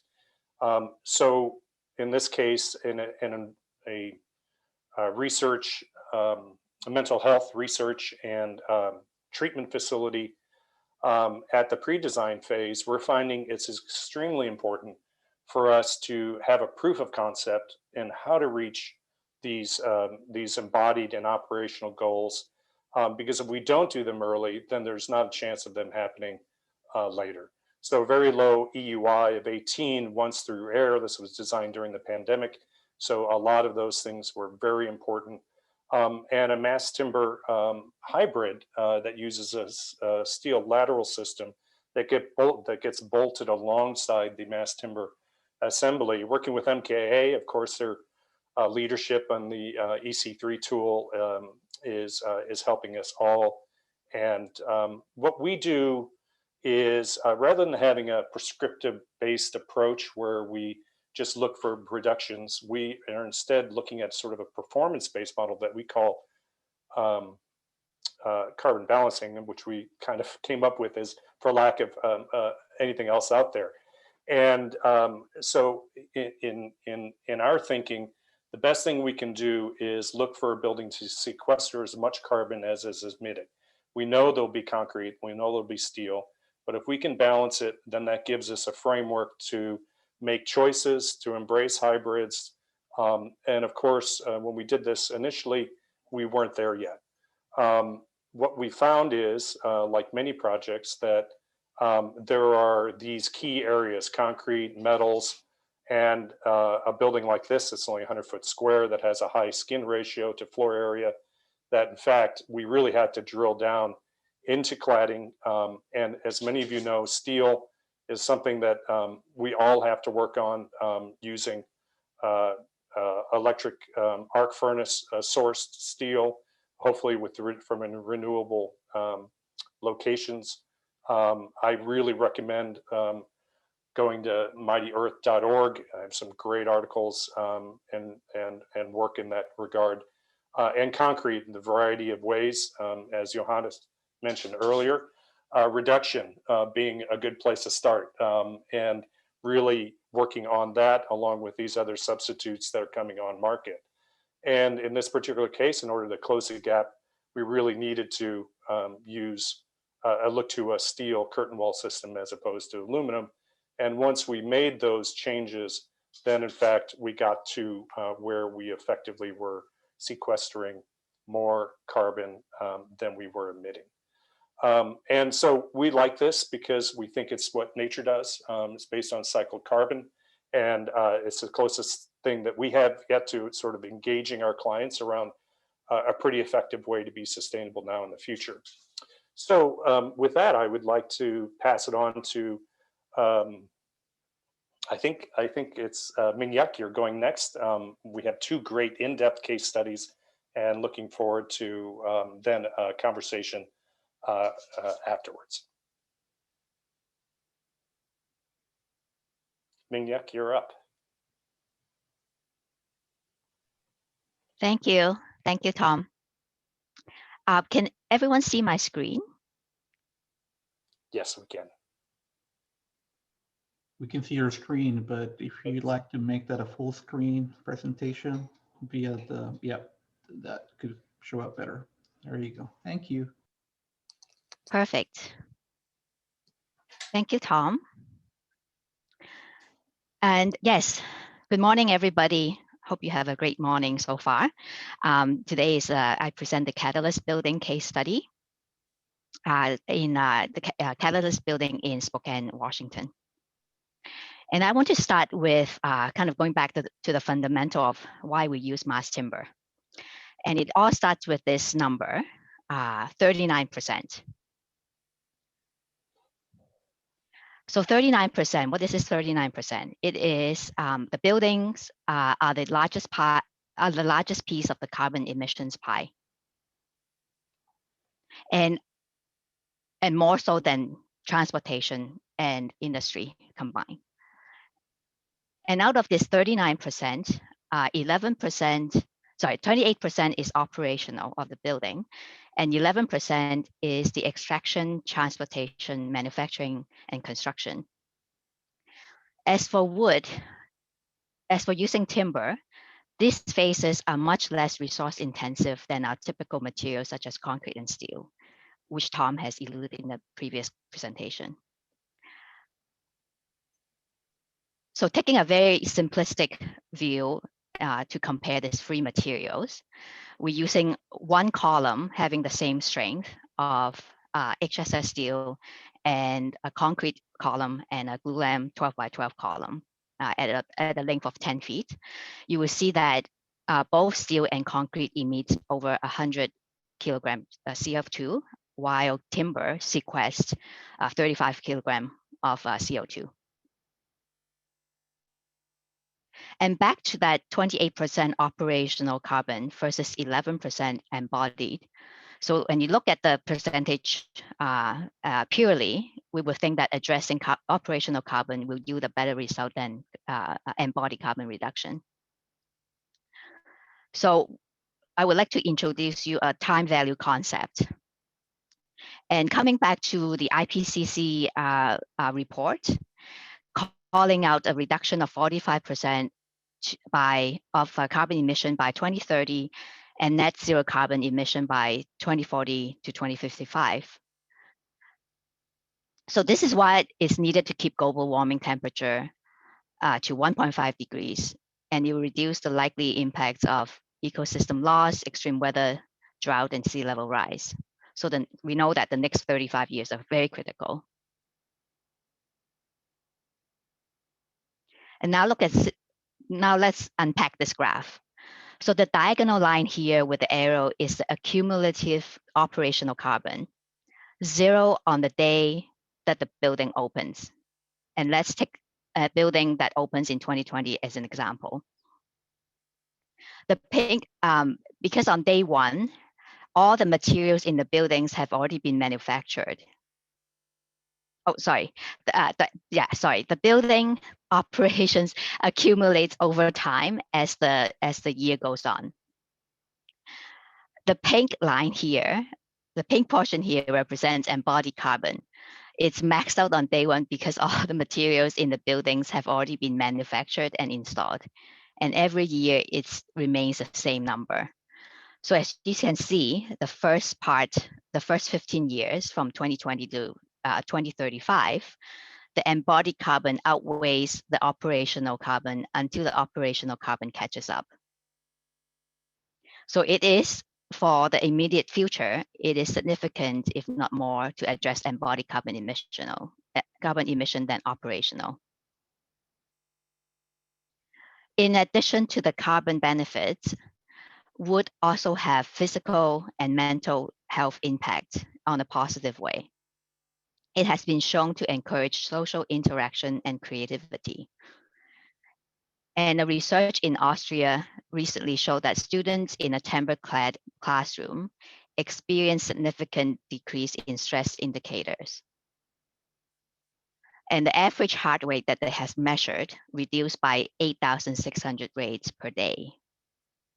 And the concentration errors were decreased, and an increase in stimulation of the parasympathetic nervous system was experienced. Apart from the user side, using mass timber construction create a more quiet site, a reduction of the site work schedule, and total number of workers are less on site. And that improve worker safety and neighbor well-being. Now we're on to the case study. There are 4 projects goals that were set out when we kicked off this project in October 2017. But today we're going to only focus on sustainability. The project tackles both operational and embodied carbon emissions. And as Tom has alluded before, this is a truly aspirational client. Our client team, McKinsey, MEP Engineering and Construction Company, partnered with the energy company Avista, planned an eco district for which Catalyst is part of, is an energy sharing smart grid system. As on the embodied carbon side, there is a LCA of the building life cycle assessment, authored by the Carbon Leadership Forum at the University of Washington, concluded that the carbon storage of the timber almost offsets the embodied carbon impact of the construction. And our collective design team goal is to optimize. As mass timber lends itself well to prefabrication, we always ask ourselves how we can push this further. The site of the building is located east of the Spokane downtown core and separated from the northern district by a railroad. A pedestrian and bike bridge was built to connect the northern and the southern university districts. The site is irregular in shape and in elevation. The north is pointing up in the page. As the southern part of the site, it drops about 12 feet to the north, leading to a steep drop to the rail track along the north side boundary. And a massing is a very simple 2 terracotta clad volume with a gasket in between. The gasket houses the main entrance and a 2-story lobby and is expressed as a glazed lantern. The terracotta was selected to mitigate the active railroad noise. And the gateway bridge is just off to the page on the left-hand side. And in the south plaza in front of the west volume connects the public bridge landing with the Catalyst main entry. The building is organized on a 30 by 30 mass timber grid, and it's broken down into 3 10-foot by 30-foot sections. This was informed by the CLT floor and wall modules, which I'll go into detail later. This is also a result of optimizing the Katerra CLT panel dimensions and an early test fit for Eastern Washington University classroom. And the upper levels are office tenant spaces. So our lateral system. Our shear wall solution is to also maximize the usage of CLT and further reaching our goal to zero carbon. The CLT shear wall has steel BRB, which stands for buckling restraint braces on the ground floor. The ductility of the steel allows larger movement to the shear walls without breakage and is part of the resilient design of the building. This is a short section looking west. The glulam beams usually run running east-west, and the ribbed panel running north-south. Center at the core are non-ribbed flat panels where all the main MEP services can run.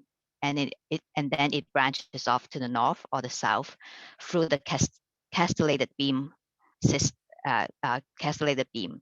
which you can see more clearly in this 3D. And I'm going to dive deeper into the ribbed panels. So first of all, a really quick look at the Katerra CLT product definition. A factory press mass timber size is a maximum size is 12 feet by 60 feet. And this is where we're going to start we started looking at the dimension when we're designing the system.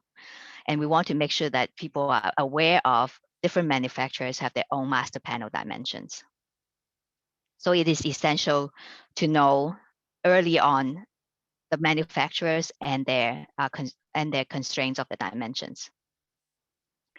So when we're designing the floor assemblies, our goal was to achieve dry construction, which is to try to eliminate the wet trade as much as possible. And while optimizing the structural system and modular offsite construction, we at the same time also look at how MEP services can be integrated. And these were 2 floor systems that we were considering were heavy contender before we landed on the Katerra rib panel system. The one on the right-hand side is a recessed a concealed system that we can conceal all the MEP. And on the on the left-hand side, it's the rib system that will have MEP exposed.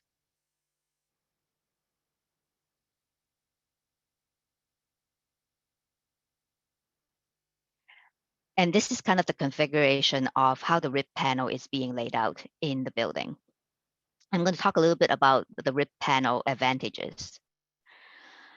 And the rib panel is a 10 by 30 feet CLT panel with 2 glulam ribs underneath.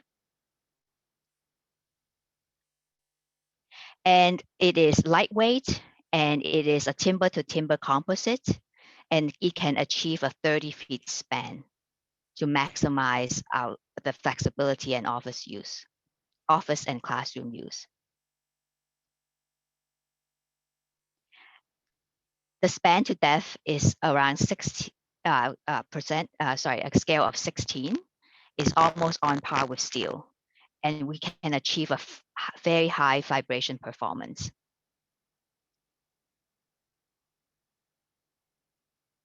Speaking about rib panel pre-construction load test, and why do we test the rib panel?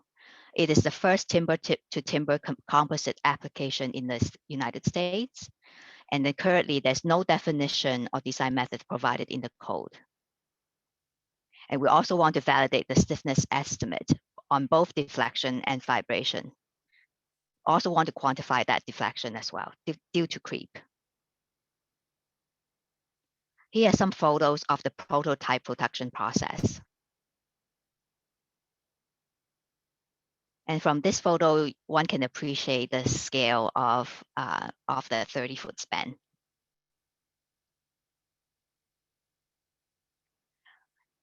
And the engineers have looked at 2 options of how that timber to timber composite action took place.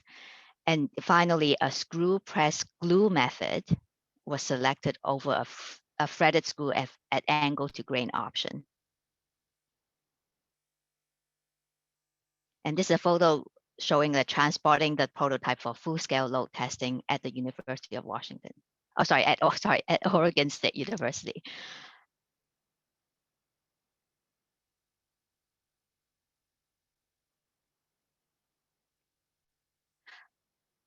So for composite, for looking at deflection and stiffness, a composite action is 4 times more stiff than non-composite.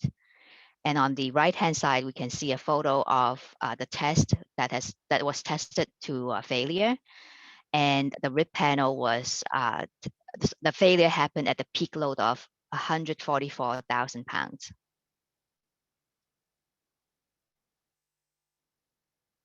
And 1 floor of catalyst took about 2 weeks to install.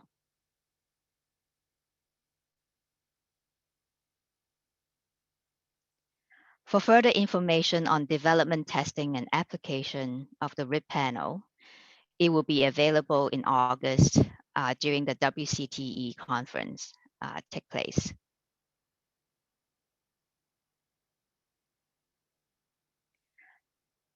Now I'm going to jump onto the prefabricated exterior wall panel.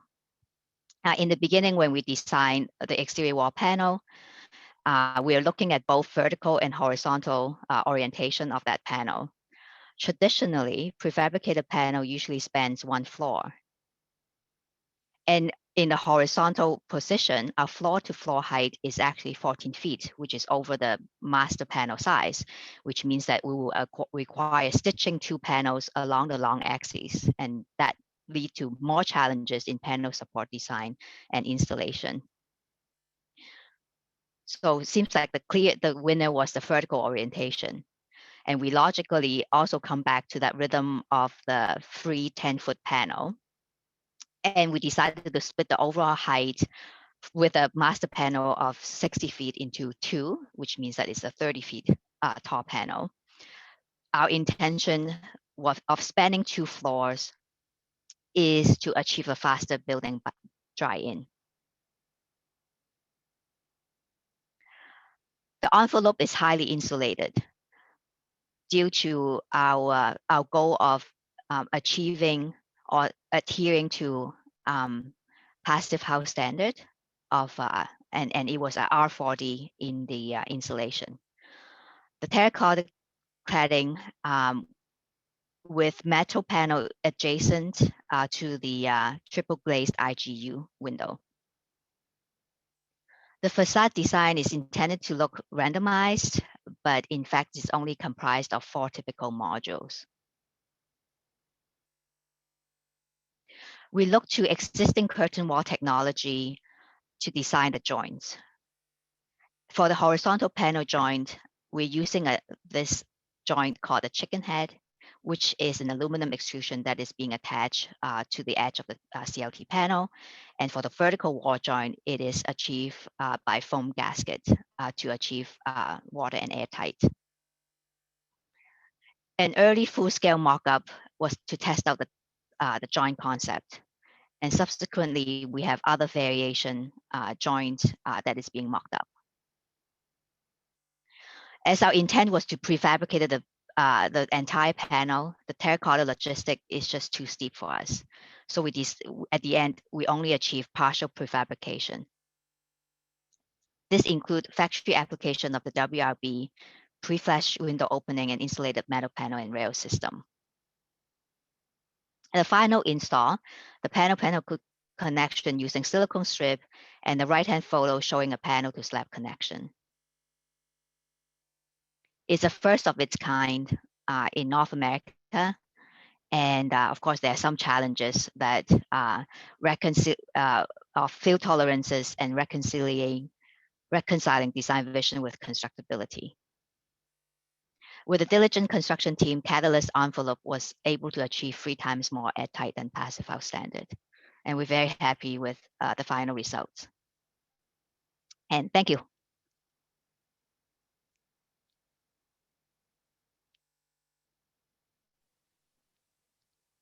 Thank you, Min-Yuk. A great presentation. Jose? Coming up, I'm sharing my screen. Min-Yuk, can you stop sharing yours, please? Yes. Sorry about that. There you go. Thank you. Everyone can see my screen? Just making Yes. sure. Yep. All right. So thank you, Tom and Min-Yuk. Excellent presentation. And Tom, great introduction. Obviously, you have heard from Tom and Min-Yuk a lot of the attributes about heavy timber. And of course, the challenges of being, out there at the leading edge of the use of this material. I put this slide on the show because it was of interest to see that this is the Weyerhaeuser headquarters, a timber wood company, basically in the 60s.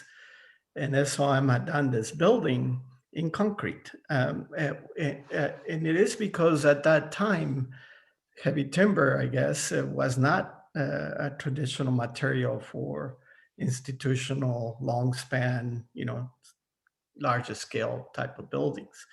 However, the thought about being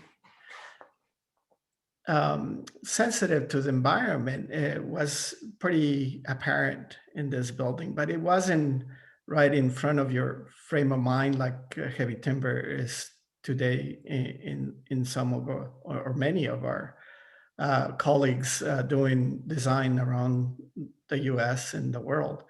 And at that time, heavy timber was just not the material. It's interesting that the use of a material or the pattern or the behavior or the habit, if you will, has a lot to do with how we bring things out to light. So these kinds of discussions that the AIA has put out, like that 1.5 degrees, are the forum to bring things up. So I'm very grateful to be able to participate on this. So I thought that it was a good way to start and obviously close up a little bit of what Tom had mentioned before and so forth. But moving back 50 years. Jose, I don't want to interrupt you, but we want to be able to see your entire presentation. And it looks like your Zoom controls are in front of your thing. You can hide them if you go up to your settings. You can hide your Zoom controls. Is that it? Did it work? There, that's good enough. Yep. So at least it's not blocking anything. Thank Yeah, you. I'm Thank so you so sorry. much. No, it happens all the time. Thank Yeah. you.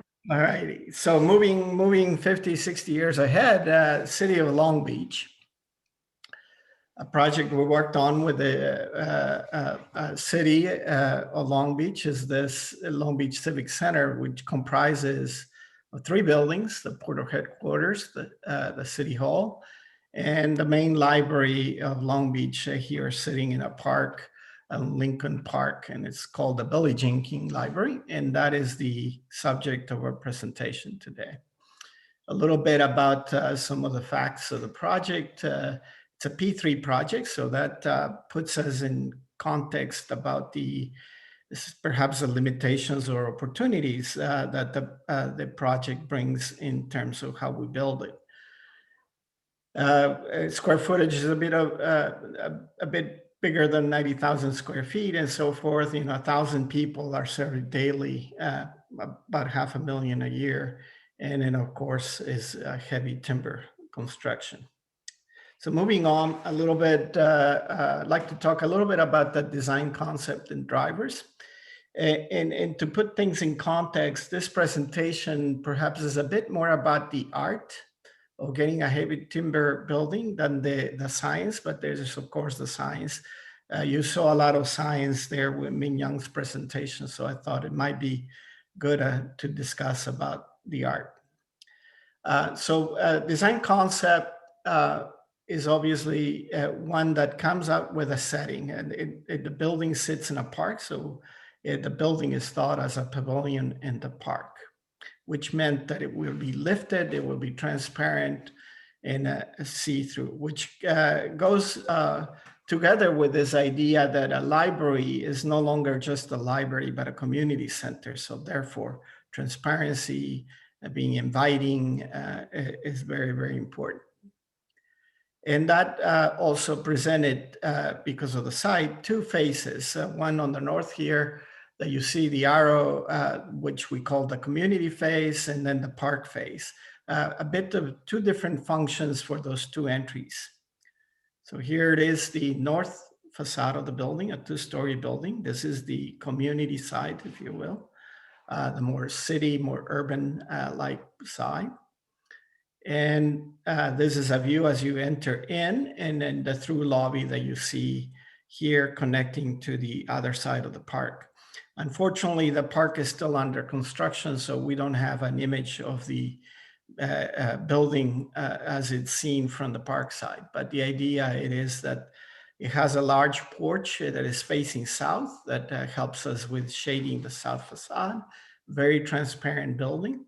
But it also, as this large porch serves as a bandstand or a place to meet in the park. It is also what Carl Thompson told us is an overbuild. That's a new word that I learned from preparing for these presentation. So the building sits on top of an existing garage, which meant that we had to respect the structural grid of the garage so that we minimize the amount of material or minimize the amount of effort that we have to put below grade. So that dictated a certain grid that we had to use, but also dictated the fact that we needed to keep the weight quite light to be able to minimize any impact on that garage. And then we selected, of course, heavy timber, not only because of that, but also because of all the attributes and the instant character that lends to a building such as this in a community such as Long Beach. So with that, those 2 moves, a little bit of the science here, we were able to get to about 35 pounds of CO2 equivalent, which is about maybe 39% of what it would otherwise been if we would have built the entire thing out of concrete. So just those 2 things, saving the existing construction, building over it, and selecting heavy timber as our main structure achieved quite a bit. But we didn't need to stop there. So the idea here is to figure out how do we do less? How do we build less? How do we do more with less? And this is a diagram that I like. You see the inverted pyramid here. The dollar sign inverted pyramid is also representative of carbon, though I like it stay in the dollars because that has a higher impact on some of our clients, but it also representative about the carbon. If we focus on materiality in the building configuration, we are more effective than anything that we can do at preserving carbon. Of course, passive systems and active systems are important. However, we need to be careful about those because there is a point of diminishing return where you are spending more material than and more carbon than you would actually save in operational energy or anything else. So those things have to be carefully analyzed. However, every building shall consider all of it. In the case of the library, one of the main aspects of what we wanted to do is to bring light inside. The existing library has been in a bunker for quite a bit, and one of the more important aspirations of the city and the librarians were to make this new library filled with light, because they have been sort of deprived that from many years. And as all you know, light is a very important aspect of health and wellness. So this is sort of the diagram of how these roofs are organized to do many dual functions. I call them twofers and threefers. For example, here the porch facing south obviously allows us to have that very open and glassy facade, but it also doubles up as a bandstand, like I said, but it, more importantly, is a place to be able to hold large gatherings. And that is saved as the need for having to build an auditorium, because now we have a place to meet undercover. Obviously, this can only be done in the weather in California, but we did not need to go build an auditorium because we are building this large porch on the outside where community can have large meetings. So wanted to talk a little bit about what that process as it relates to where you are in the construction timing of doing more with less. Of course, you know, at the beginning, the best decision that you can make for carbon is not to build a building, but that's not what we're here for. But what we should try to always do is to try to build only what you need, and perhaps be more efficient at doubling up functional space to try to build less. Then we need to maximize all the things that you have to perform dual or triple functions. As we move on through the design, we need to start thinking about how we optimize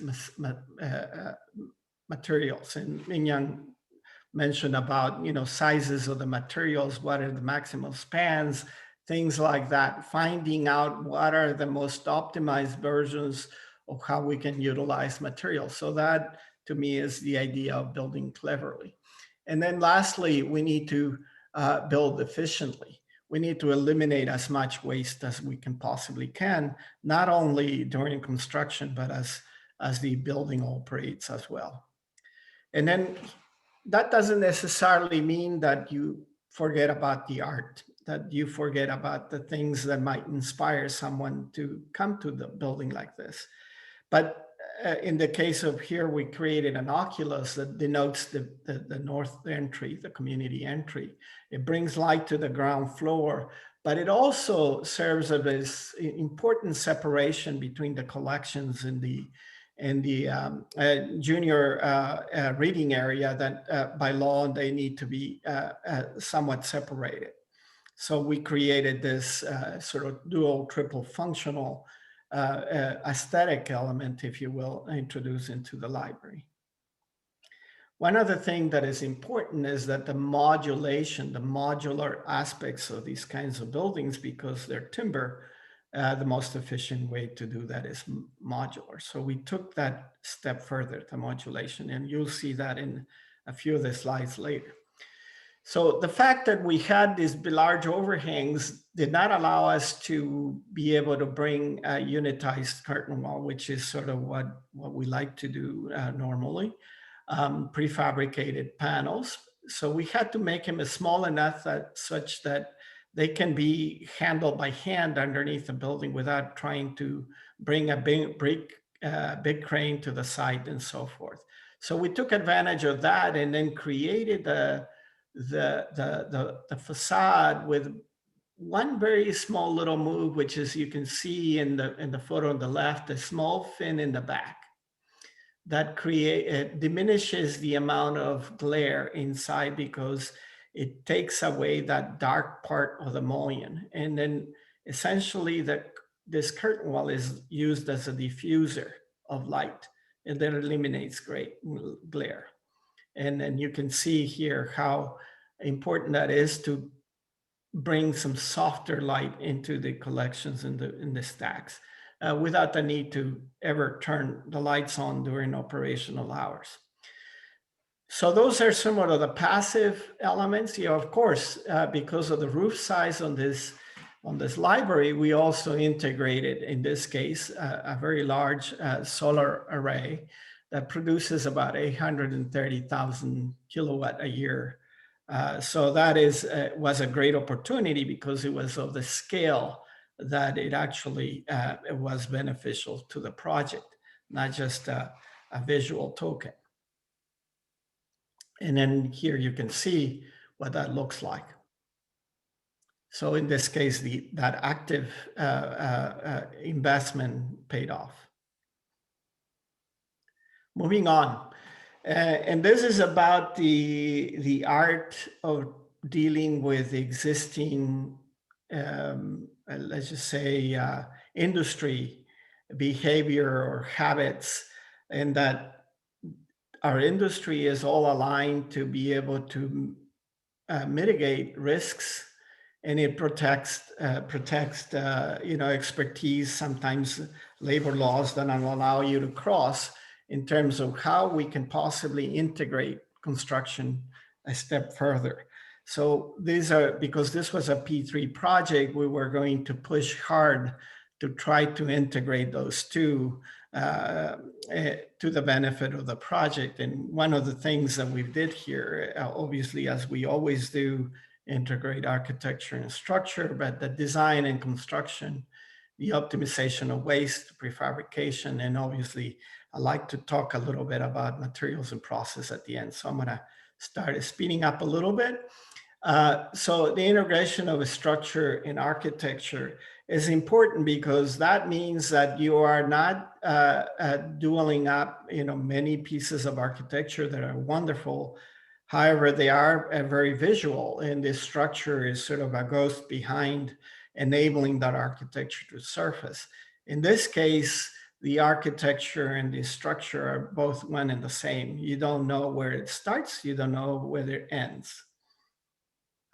And then here again, the structure is architecture and the inside, all exposed.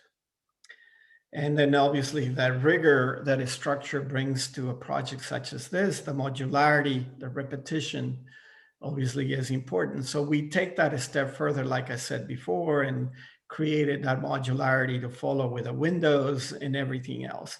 We actually developed all the plans on our ceiling plans. Now, our ceiling plans were the first thing we drew, not necessarily the floor plans.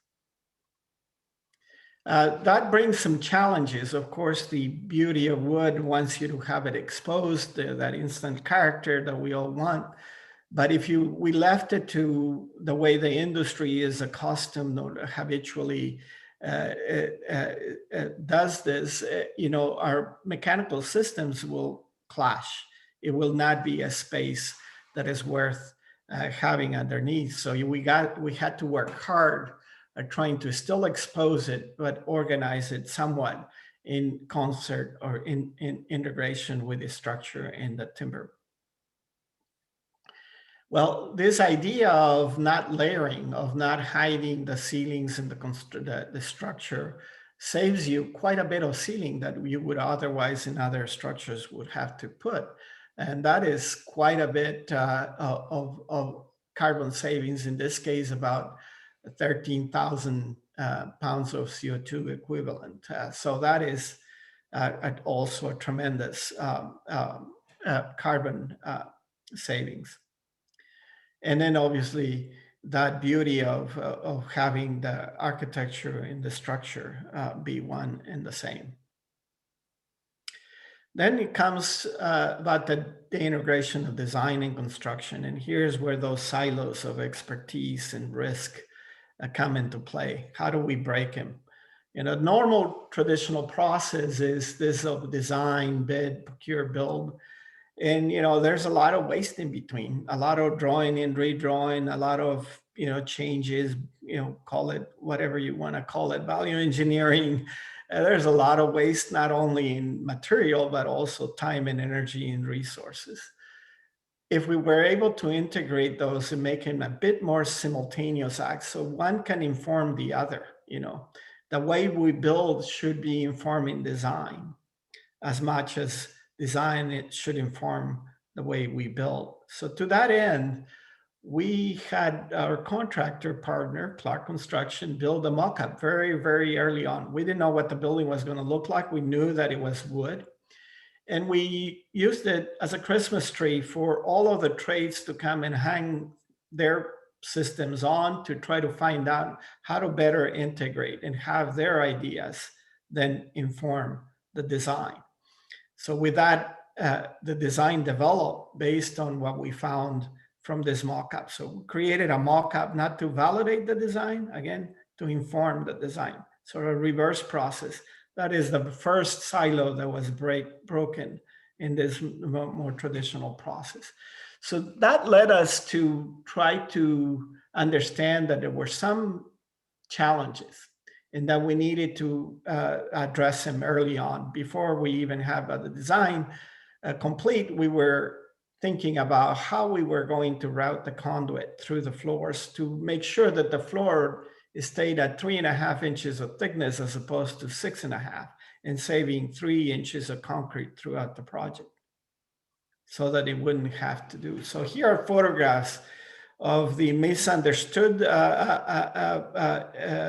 intention and then the real intention. We had to really get at to how to lay out the conduit in that slab. The left one is a 6-inch slab of concrete for sound attenuation that we needed in this library. And then the one on the right is only 3.5 inches of concrete. Jose, if I could just give you a little time check. We don't have a lot of almost done. Don't have a lot of questions in the chat, and we're about a minute from wrapping. So we thought you might as well just stretch it out to the end. Yeah, that sounds good. So we customized many things, and then we did the kiddo parts that you see here, and then all the structure. And I think that the site gives you a very good idea of the minimization of waste. There's really no waste in the site. So with that, I'm done. Excellent, Jose. Thank you. And we do have about 5 minutes extra for questions. And we're going to ask Jacqueline to moderate those questions for us. Jacqueline, do you have one from the field? I know there's a question about glue here.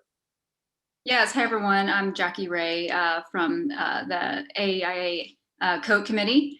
So I will put out a few questions that we've gotten recently here. There is one about recently about mass timber panels being glued together and using a massive amount of glue. So posing that to both panelists, if one can respond to the question about glue.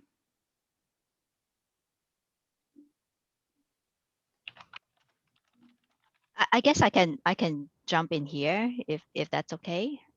Usually, like for take CLT as an example. The glue to wood ratio is actually very low, and it's because it's done in a factory.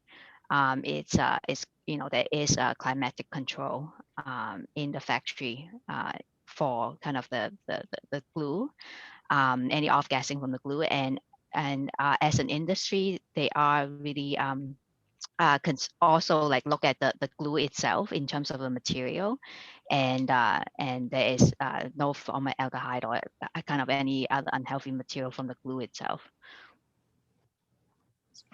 Great.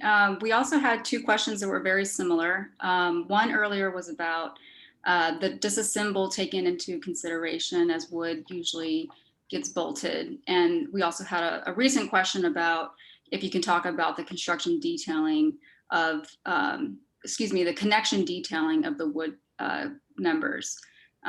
So maybe Jose could help answer that question. Well, it depends. Like in the case of our library, the vertical members of the structure were steel. So those connections, posted quite a bit of challenges in terms of fire rating and the plates and so forth. So we had to, do some intensive analysis of the steel plate. We didn't want to put intumescent paint in there. So it was a bit of a thicker steel plate to be able to make those connections. But on the wood to wood connection, you either have to make them, bearing one on top of the other structurally, or you have to do special connectors. The wood is very good from a connector perspective, is very good in compression, but not very good in shear, splits basically. So the idea is to always manage your connectors to be, one piece of wood is sitting on top of the other, or between two pieces of wood, that the shears between the two surfaces is not through the grain of the wood or opposite of the weight of the wood. So that, I think those are great points, Jose. And I would add that, designing for deconstruction in mass timber is a natural, it's well suited to that. And, one of the things I think, Ming-Yuk, you mentioned was getting rid of the wet trades, the concrete toppings kind of become an obstacle to eventually designing for deconstruction. And there are other approaches like using precast or sand-filled cassettes to provide the mass. Have you at Catera and MGA looked at other solutions in that regard? Yes, we have. In one of our other projects, we did use a completely dry construction without any additional topping for acoustic. But yeah, definitely we are looking into materials that can completely reduce the wet, completely eliminate wet trade on the typical mass timber floor assemblies.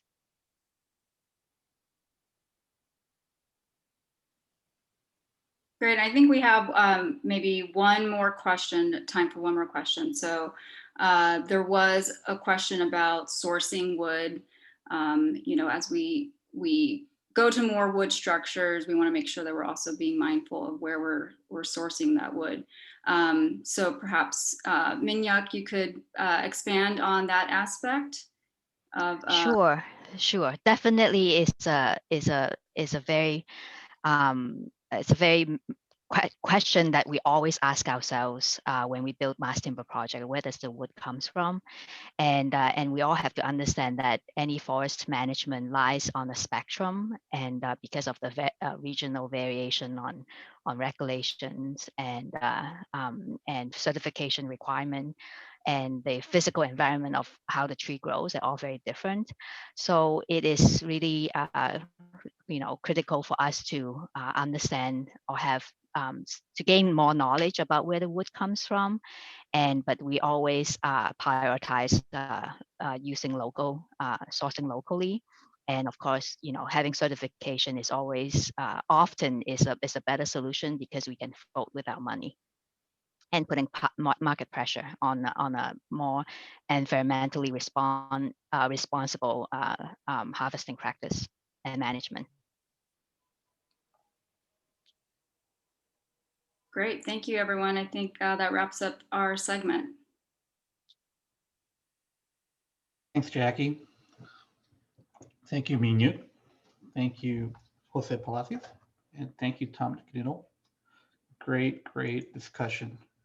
I really enjoyed how you brought us back again to and did a full circle to day one and set it up to changing the conversation, right? And how we start that conversation with clients as well as stakeholders, and enlightened government as well as design for us is never neutral, and how we can cycle carbon like nature does. And we really appreciate Minhyuk's presentation that goes all the way into the details, giving us the tools on how to achieve that, as well as the beauty of the Long Beach Library that Jose shared with us. So thank you very much for that. Right now, I'd like for you all again to take a little quick break. We'll make it a little shorter, 2 minutes. I won't turn off my camera. I'll stick around, but feel free to stretch your legs, and we'll come back in 2 minutes and we'll get inspired by environmental activism. So stick around, don't go anywhere. Just stretch your legs. That's all. Maybe check out the exhibitors as well. Yeah, use your Hua app, send a message. There's a lot of stuff going on online. But it was a great presentation so far. Thank you. Thank you, Tom. Yeah, thank you, everyone. It's great.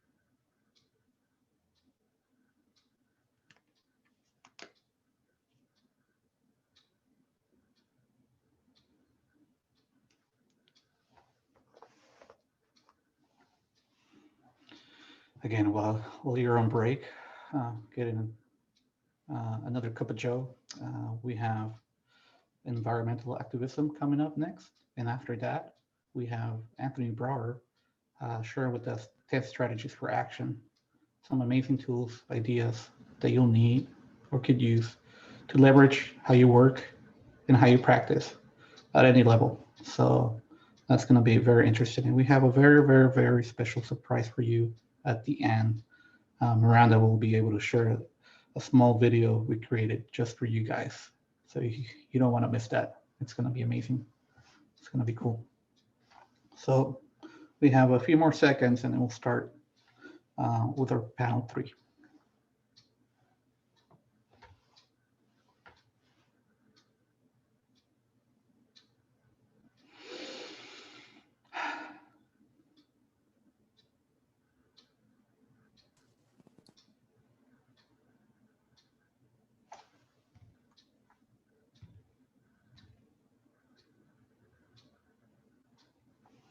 Great. All right, everybody. We've hit the 11:25 mark. And with that, I'd like to introduce you to panel 3. Please help me welcome Elizabeth Timmy, co-director of LA Mass, Nayeli Cobo, co-founder, South Los Angeles Youth Leadership Coalition, and our moderator, Hasti Kobadash, AIA Lead AP, BD plus C, ND, and Fitwell Ambassador, as well as project manager at Design Illustrations Group, DIG. Thank you, and please, Hasti, take it away. Hello, everyone again, and thank you for sticking around. I'm super thrilled to be talking to our next panelists, Nelly Cobo and Elizabeth Timmy. Earlier this week, we had the International Women's Day, and what better way to celebrate it than talking with two very powerful, influential women who are fighting for their communities and creating a better, more just and equitable world. this is not going to be a typical panel discussion. Maybe I will try not to interrupt Naili and Elizabeth, because they both have a lot of good, important stuff to share with us. We're going to start with Naili, hear from her about her journey, and then continue with Elizabeth, and then finally have a little bit of conversation at the end. Naili, how about you get started? And Jessica, if you could please share her slides, that would be great. All right, thank you so much. Very excited to be here. I do want to start by saying I am not an architect. I am only a community activist. I've only done 1 semester of college, but I do know my story, my community story, how we've been affected by urban oil drilling. And that's what I'm here to share with you guys. Thank you so much for having me. I'm going to be talking about urban oil drilling. So next slide. An icebreaker that I always like to start with, either in the chat, just let me know what you think of when you think of LA. The first thing that pops into mind, just to get people moving: sunshine, communities, beaches, traffic, palm trees, Hollywood, Long Beach smiles, your friend who lives in Long Beach, sorry, air pollution, separate parts of the city, great. So next slide. Typical answers that I always hear are Hollywood, Santa Monica, Disneyland. Keeping up with the Kardashians is another big one. In the next slide, you'll see our reality. This is the reality. About 580,000 Angelenos live within a quarter of a mile or less to an active oil and gas well. And I have been one of those Angelenos. I grew up 30 feet across the street from an active oil well that was exposing toxic emissions that made not only me, but the rest of my community sick. And I like to say that a lot of people don't know about the situation regarding environmental racism and neighborhood oil drilling because we're too busy keeping up with the Kardashians. The next slide. I'm going to be sharing my story with you guys, how I got involved. I am currently 20 years old. I started my activism at the young age of 9 when I realized what was going on in our community, that we were sitting on a bomb. Every 10 to 15 minutes with Alango, the oil well, they would have to release pressure every 10 to 15 minutes to prevent an explosion. So you could imagine the fear we all had that if the worker didn't make it back from lunch on time for traffic, or was taking a nap and overslept, my community would be gone in a matter of seconds. There are a lot of health repercussions, as we learned earlier from Elizabeth, that come with oil extraction.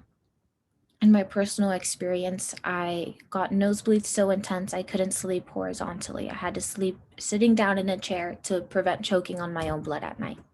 I got body spasms so severe I couldn't walk. My mom had to carry me from place to place. Heart monitors, I had heart palpitations, so I had to use heart monitors for several weeks, as you can see in the picture. Headaches, stomach pains, but we realized we weren't the only community being affected by this, and we realized that we were being poisoned by a toxic silent killer, and we decided to do something. We started organizing ourselves as a community. We started sharing our story. And I am a very proud co-founder of People Not Pozos, which People Not Wells is a grassroots campaign in my community in South LA that fights to permanently shut down Alango Energy's operations. We then noticed that we weren't the only community being affected by oil extraction, so Stand LA was born. Stand Together Against Neighborhood Drilling Los Angeles, which is a coalition that works tirelessly to end oil extraction in the city of LA. In the next slide, you can see how much more people oil in Los Angeles. So Los Angeles is the largest urban oil field in the nation. When the zoning code that addresses oil exploration was developed in the 1960s. And at the time, seatbelt laws weren't implemented and smoking on planes was still allowed. So you can imagine how much, and you can notice how much we have developed and progressed for our safety. But when it comes to choosing profit over people's health, when it comes to choosing people's health over profit, it's something that we tend to struggle with for some reason. In the next slide. just more of people I have worked with and have met. I met former U.S. Senator Barbara Boxer, former Vice President Al Gore, Congresswoman Alejandra Ocasio-Cortez, U.S. Senator Bernie Sanders, Greta Thunberg, some people I have worked with. But again, the next slide, sorry. I'm like any other girl. I'm still 20. I love my family. My mom is my best friend. I'm very proud to be part of a 5-generation family of women. It's very happy and blessing. I am a recent cancer survivor. I was diagnosed in January 15th of 2020 with stage 2 cancer. Targeted my entire reproductive system. So I did lose 6 organs and 20 lymph nodes to cancer, but I am here after 3 surgeries, 8 minor procedures, 6 weeks of radiation, fighting off 2 infections and 3 rounds of chemo. I am cancer-free, and I'm also a professional ballet folklorico Mexican dancer. So again, I'm like any other girl. It's just I found my passion much earlier, and that's what I work for. I strive and I work so no other youth has to go through what I've gone through, and I fight so nobody is poisoned based on their socioeconomic status or zip code. And the next slide. This is Alanco, the well I grew up across the street from, where it says apartments. I was in the last right-hand side apartment, the brick building right across the street. And Alanco Energy actually operates with 9 surrounding schools in the area. One of them a high school for children with disabilities such as paraplegia, and they share a wall with that high school. The next slide. On the left is an oil derrick that is beautified, has mosaics on the outside. That is one in Beverly Hills, next to Beverly Hills High School, and you can see the kid playing there. And on the right side is an oil derrick next to a home in Wilmington, which is, again, where environmental racism comes into play. It's us being exposed constantly. It's them not having certain rubber stamping, essentially, which is, again, why I'm also a co-founder of the South Central Youth Leadership Coalition, which is a coalition that, together with Communities for Better Environment, Wilmington's youth, sued the city of LA for rubber stamping and violation of the California Environmental Quality Act, and we won. So now when reopening or expanding wells, there's a new memorandum and a new application itself when reopening wells, which is super empowering and inspiring because the youth, we did that, and we did that to have people listen to us, to really create change and say, hey, we know how we're being affected. We are the next generations, and we're not going to wait until we have a fancy degree to be listened to. Our story should be just as powerful, and everybody has a story that deserves to be heard. The next slide. Stand LA works a lot primarily with 3 oil wells in the South Los Angeles area. Murphy and Alanco actually both operate on land leased to them by the Archdiocese of LA. So as a community, we like to say we're fighting 3 monsters: the oil industry, the Archdiocese, but we're not attacking the faith, and the broken regulatory system that as minorities and people of color, we constantly have to fight against. The next slide. This is a very old map from 2014. It was the active oil wells in Los Angeles County. All of the black dots were active oil wells. The next slide. Different types of extraction, just to learn more about how any kind of oil extraction is very harmful, not only to our health or our safety but the environment as well. And a lot of people, if they say, oh, they're not fracking, why should I worry about it? There are a lot of other just as harmful forms of oil extraction similar to fracking. It's just another fancy name. I grew up next to a well that was acidizing. So essentially, instead of acidizing, it's referred to matrix acidizing often.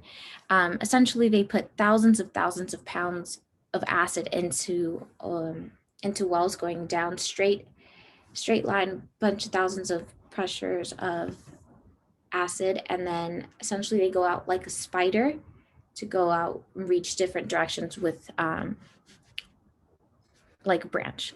And steam injection, gravel packing, all very still harmful to the environment. And in the next slide, it's just groups to become involved to fight to end environmental racism. It's such a big issue that is not talked about, because if you can't see it, you won't notice it, unfortunately, but it's real and it's targeting so many people. Stand LA, South Central Youth Leadership Coalition, People Not Bolsos, Earth Guardians is a youth-led group, which is amazing. I've worked with them for many years. I know the founder, Shutesca Martinez.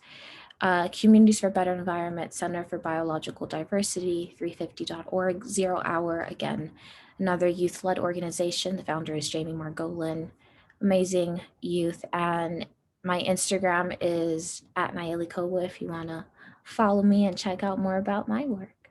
And that's what I do. Thank you so much for listening. Thank you so much, Nayeli, for a very Oh, personal... Hatsi, you're still on mute, I think. Do you hear me? No, not yet. Hello? We can hear you. You can hear me? Yes, I can hear you. Okay, Nayeli can't hear me. I can hear her only. Nayeli, can you hear me now?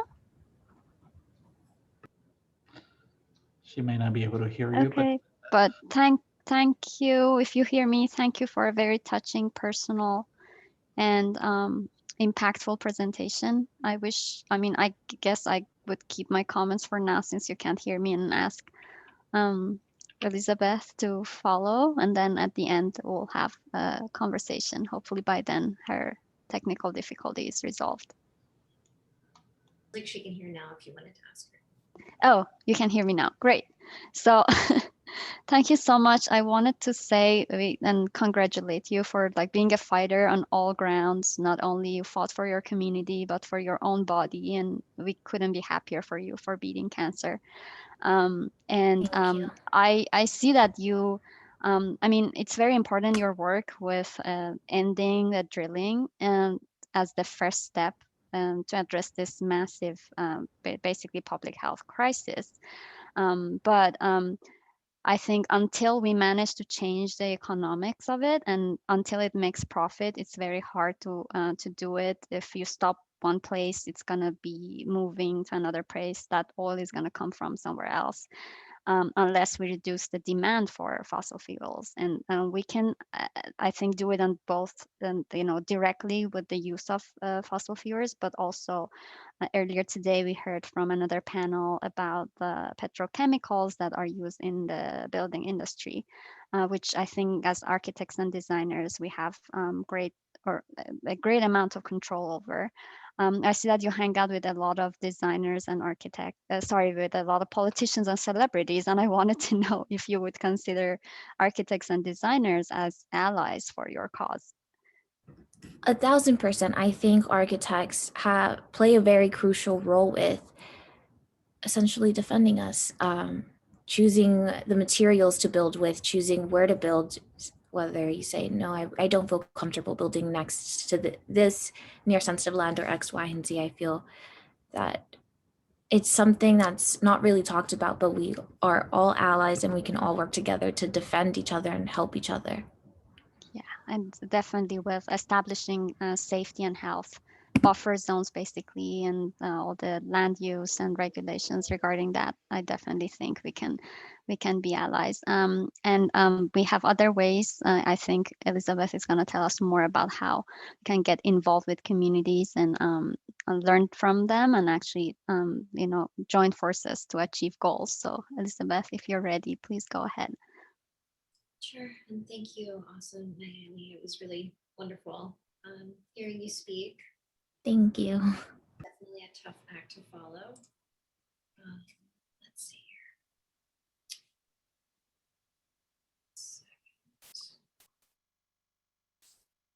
I'm not sure.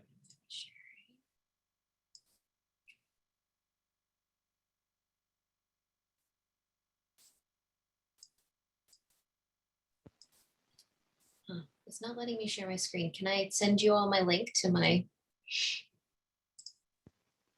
presentation? Jessica, you should have her file, correct? Or Corinne? I don't have the file now. Corinne, You want do to just put it in the chat? I can share it, no problem. Just do it She privately. did. You did, okay. Hold Oh, on. it's to me. Here, I'm doing it to Corinne. That'll teach me to update my laptop before the presentation. All right. While they're getting that started, Elizabeth, do you want to tell us a little about yourself and your organization? Yes, of course. Good afternoon. I'm Elizabeth Timmie, co-founder and co-ED of LA Moss. And today I'm going to be talking briefly about our work over the last 5 years and our pivot away from being a design-based organization into being a place-based organization. All right. Just tell me when to move next. Thank you so much. This is a very provocative title. I'm going to talk about centering community ownership and decentering design in the process next. We are a group of majority BIPOC urban planners, designers, architects, policy wonks, and community advocates. As a group, we collaborate on programs that support residents of Northeast LA facing food and housing insecurity, and we've worked mostly virtually over the last year to develop 2 community-based programs that I'll be talking about. My background is in architecture, and I spent my career committed to social justice and using design as a tool and a value that imparts identity and creates ownership. I began my career working on healthcare and healthcare administration for CHLA, Children's Hospital in LA. And from there, I went to go explore policy and design in Rwanda and Liberia. From there, I went on to found LA Moss because I saw the potential of design as a collaborative, multidisciplinary approach to public projects and civic planning. Next. Also, however, I'm a 3rd generation architect that grew up believing in the power of art and architecture's ability to represent history and context, but also reflect the undercurrents of societal change. And anecdotally, these 2 images are my grandmother, who passed away from heart-related issues from being an architect that worked on oil pipeline in Texas, and my father, who passed away from asbestos-related lung cancer. Next. So I founded LA Moss as an urban design nonprofit that used architecture and policy to help communities shape their growth through these alternative forms of housing, public realm installations, and facade makeovers with small business support. But last year, we pivoted to being a place-based organization and updated our mission this past summer to reflect our commitment to centering communities, working class communities of color in our work with a focus on serving Northeast LA. Today, we're partnering with NELA residents to design initiatives that elevate community agency through empowerment and ownership. Our current programs include a weekly food distribution program and our Backyard Homes program, where we work with homeowners to build affordable ADUs that increase Section 8 housing stock. Next slide. Before this place-based shift, we worked throughout LA supporting neighborhood scale investment and lobbying for the inclusion of backyard homes, mom and pop shops, and first and last mile pedestrian routes to be considered as equal to large scale urban development projects. Next slide. Our first project was working with Councilmember Joe Buscaino and Watts to create a small business corridor with new logos for each business, new signage, overall facade makeovers. Next slide, please. However, this project was the beginning of 5 years of work with over 40 business owners, and we had the goal of meeting everyone at their business and offering expanded small business support coupled with design and facade makeovers, and we were calling at the time this endeavor Design Plus. We saw design as the entry point to a holistic conversation, digging into the deeper challenges a community member was facing and working to match them with resources to help them stabilize their business and allow them to have a higher likelihood of surviving in a very competitive and under-resourced environment. Next slide. However, after 5 years of doing this work, we were able to reflect that 1/3 of these businesses, design was not the catalytic element that could overcome the decades of inequality and disinvestment that they as business owners were fighting to overcome. Design did not fix the relationship between an owner and a landlord. The owner's inability to access cash reserves to weather an economic downturn or systemically support the individual when a member of their family became sick or there was greater life instability. However, the businesses that thrived, that benefited from our support and collaboration, those businesses had economic advantages and a network of resilience that made the difference. For us, it became quite clear that we needed to strategically position our ability to support future business owners with a longer-term commitment and extend our immediate network of support and resources to ensure every business's success. Next slide, please. We've also done a lot of work in LA's right-of-ways. This is a permitting diagram that shows that the LA City's process to permit a temporary project was longer than the process's installation itself, or the project's installation itself. It took 10 months in total to permit this public project. And by the time we received our permit, we had already deinstalled our temporary project. It has been said that bureaucracy is the laziest form of oppression. In LA, it's a major form of structural inequality that inhibits community ownership and identity. Next slide. More than any other area of focus, the impact of this work has been the most ephemeral. It's required the most significant investment of our time, resources, and creativity. It's incredibly rewarding, and it's been powerful to make something as banal as the sidewalks of LA playful and full of life, and meaningful as designers to have the city reflect the diversity, glitter, and joy of its residents. That's been the benefit of our hard work. Next slide. Not yet, in many cases, we did not change the structural condition of the public right-of-way as being secondary to cars, residual to the network of streets, highways, and overpasses, and fundamentally dangerous, specifically for working class communities of color. Next slide. We've also been working on the Backyard Homes project, where homeowners could become providers of affordable housing. With an abundance of single family lots in the city, we saw there was a possibility for backyard homes, or ADUs, to be an alternative form of affordable housing. And we saw, frankly, the potential for Section 8 to do more. Next slide. Our program was made possible because of all of these partnerships we coordinated, organized, and set up, and over a dozen nonprofits, including our housing authority, participated. To support homeowners who didn't have a financing option, we also structured a financing option in partnership with Self-Help Credit Union and Genesis LA. The Housing Authority of LA was helping monitor the 5-year agreement and helping us in an alternative scattered sites approach. Next slide. Because of our partnership with a nonprofit contractor, we had been able to be design builders in a way and work together in the creation of 7 of these ADU prototypes that gave homeowners an all-in baseline cost. Next slide. We set out to change the nature of how affordable housing was represented and depicted, and that ADUs could be a part of the important menu of options for affordable housing. And affordable housing didn't have to look affordable. Next slide. Our impact was that we built the capacity of over a dozen organizations to build affordable ADUs through the direct and indirect participation in this program. We're currently advising other agencies across the US to take this program, like this one that we created, and scale it to work in their cities. Next slide. However, to do this work, we conducted a year of research, reached out to over 100 homeowners, and we've partnered with the County of LA in creating a pilot program for pre-approved plans. And although this work has been pretty time consuming, next slide.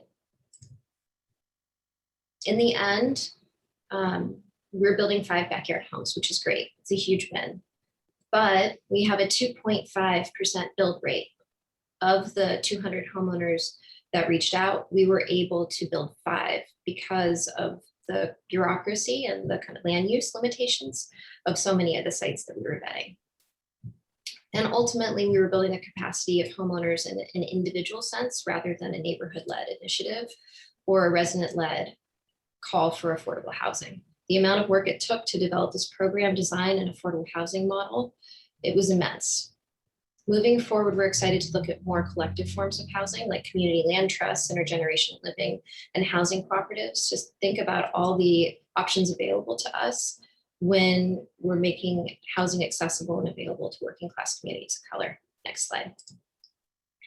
So returning to these projects, we realized that we had organized our approach around our skills, our abilities, and for lack of a better word, our talents. Next slide.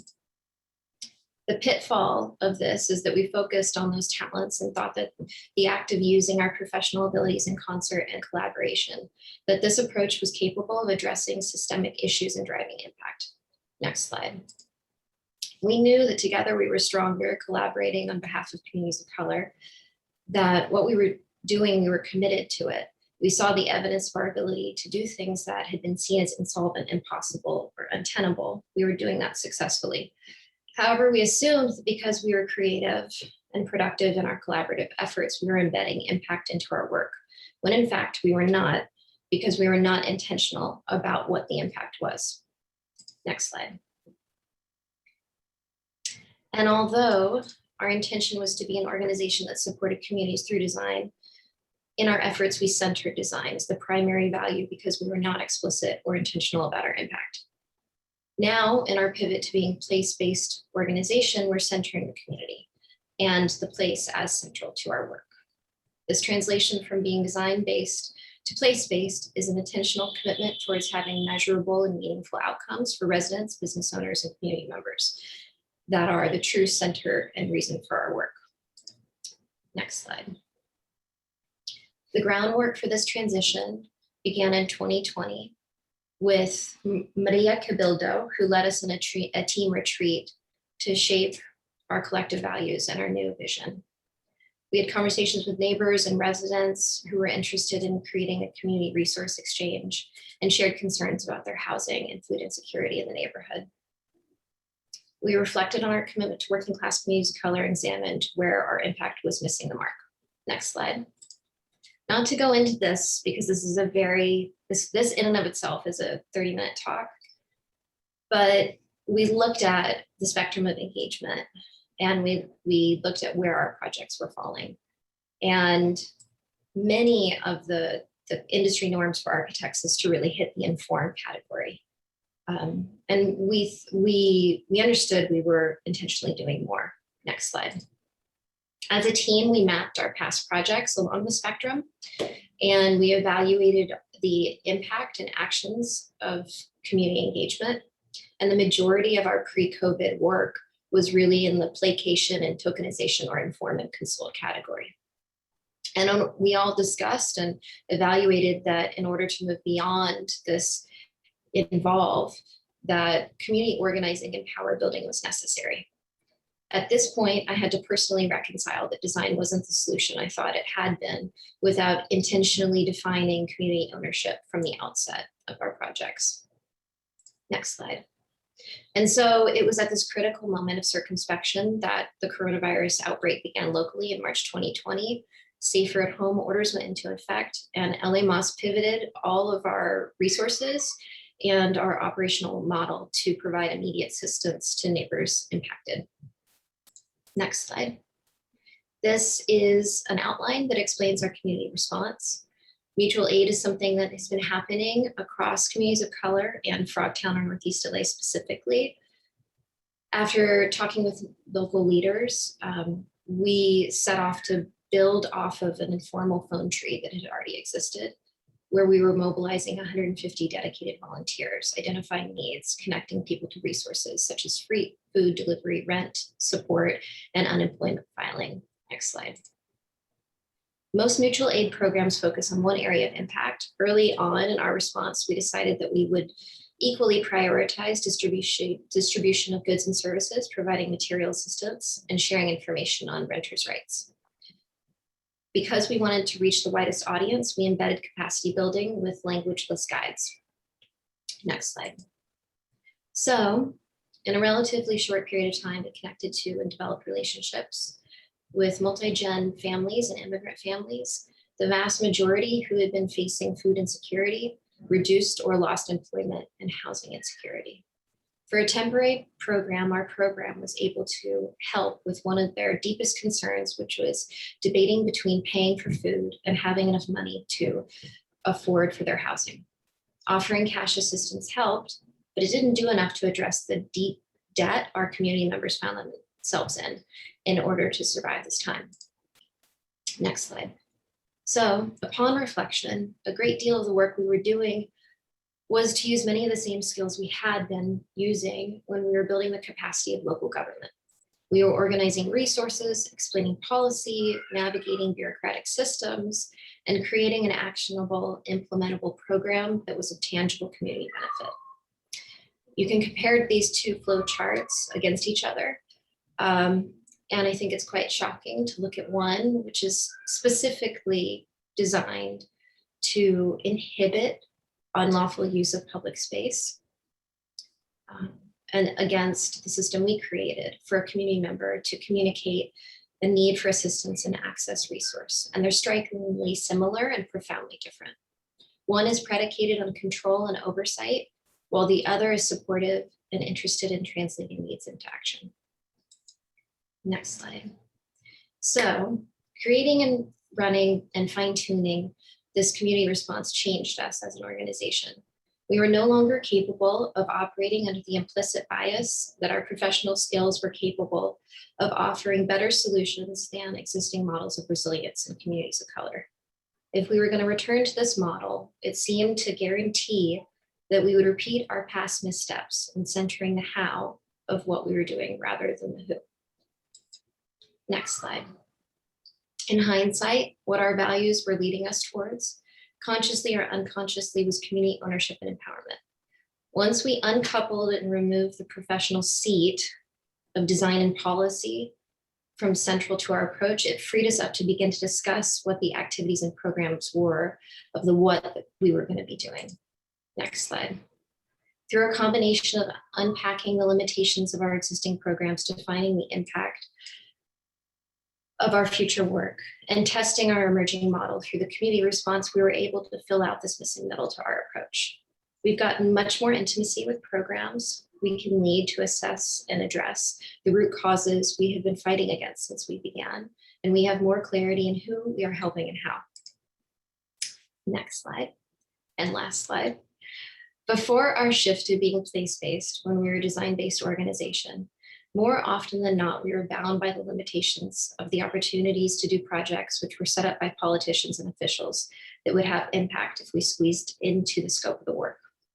In many ways, we were still reinforcing systems of inequality and injustice that architecture and planning were organized to uphold and reinforce. Today, we focused on building out a range and a scale of programs which we have the capacity to lead in partnership with the community, to develop in collaboration with the community, and to design in concert with community values, with deeper intentionality. Although I had to betray the profession I love by taking design out of the center of our work, the future seems a great deal larger and more inclusive than it was before, and we are really excited to share with you where we are going and where we've been. Next slide. Thank you.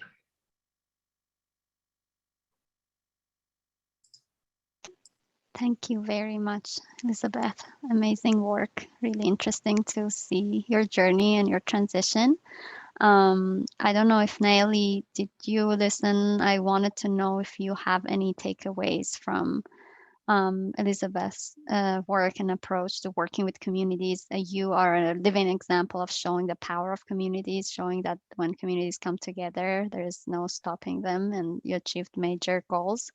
But I don't know if you have engaged with designers ever, or if you found anything interesting among the points Elizabeth brought up. I found it so interesting. I got up and grabbed my mom from the other room and made her sit down and listen to the presentation. My mom works at a nonprofit that also builds affordable housing, and I've lived in affordable housing before. So it was just like connecting the dots and being excited to stay in touch and work together, hopefully. And I think Elizabeth is so talented and so smart, and an inspiration for using her talents and her knowledge and to still educate us and create change and help us vulnerable communities. I think is awesome, and I can't wait to babysit. It's wonderful to have your mom also listen in. Well, and great job to her for raising such an amazing kid. Elizabeth, do you have any tips or advice for communities and also for designers who are still within the design community, didn't have the courage or capacity or interest to leave design behind and do other stuff during your work? Do you think you can provide some advice? I really appreciate Nayeli's call to action. And I would have a similar call to action for architects, that we answer that call intentionally, and that we're really clear about why we're doing the work, and that we're really, really clear about the intentional and unintentional bias with which we approach doing community survey projects, and that the goal is not to answer or fix or solve problems, but be partnering with communities, Black and Brown communities, communities of color, to bolster and provide resources to methods of resilience, which these communities have been actioning and thriving. These methods are the ways in which communities of color have been living in spite of the social injustice in which they've been inflicted. And I would say that it's very, I worked at Zimmer Gunsel and Frasco, which is a fairly large firm. And it was an incredible experience. And it was also, that being said, challenging to figure out how to incorporate my values. And I would say that there are many options to get involved in things like the neighborhood council locally or renters' rights workshops. ACT-LA is an incredible organization where all of us can participate in lots of different policy changes and conversations around things like renters' rights. And then East Hollywood has been having really fantastic conversations around redlining and representing people's histories, and really starting to relink communities and their history and their narratives to the larger narratives of how LA has developed. And so I would say that being involved in the conversation from the community development perspective is also really helpful, because oftentimes I'm not sure if architects are aware that we're getting a very narrow piece of the conversation from our professional discipline.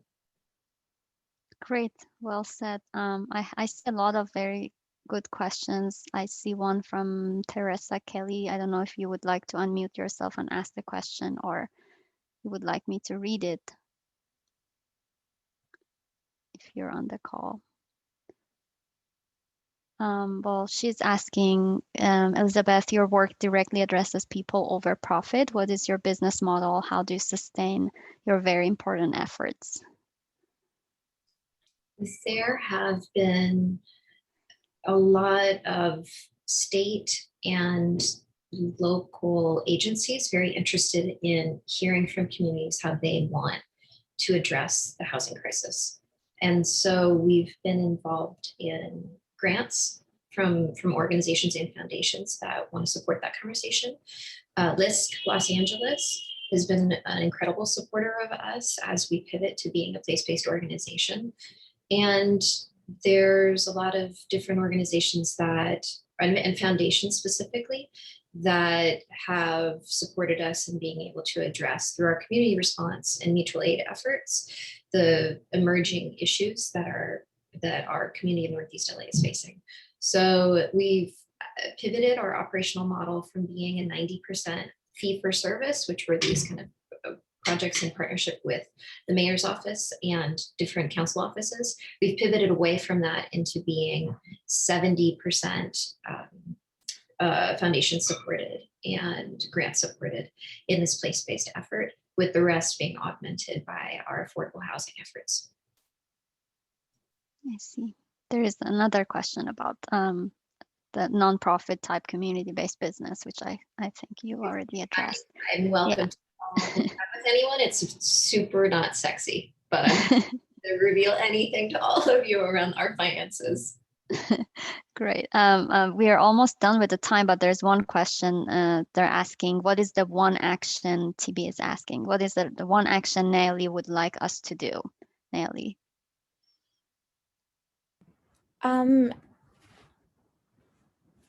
Being open-minded and being willing to listen is so important. Being willing to just sit back and listen. And when you come into our communities, we don't need saving.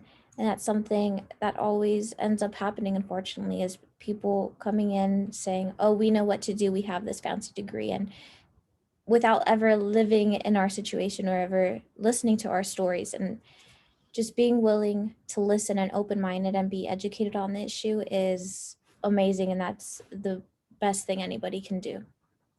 I can't agree more. I mean, I think nothing is more powerful than hearing people's stories. Like when you say that you had to sleep while sitting up because you may have choked on your nose bleeding. It's just so, that puts things into perspective and highlights our responsibility. Or, I mean, I think all of us have been touched by cancer one way or another. Elizabeth shared her story and how she has lost family members to cancer caused by building materials, basically. And that shows how much impact us as architects and designers have on people's lives and well-being and health. So these are all great lessons for us, and thank you so much. We are actually over time.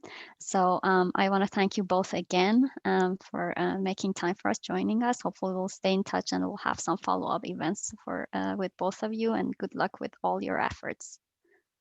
Thank you, Ismar. Great. Thank you, Elizabeth, and thank you, Nayeli. Very inspiring presentation. You've given us much needed courage that we should all have. You've shown that the courage that we need to stand up to the powers that be. I'm happy to see that you're involved with the 350 organization. I heard that a presentation by Jill McIntyre-Witt, and where she said that 3.5% of the population, or 3.5% of the group, is all that we need to have activism and to make a change. We are that 3.5%, probably more.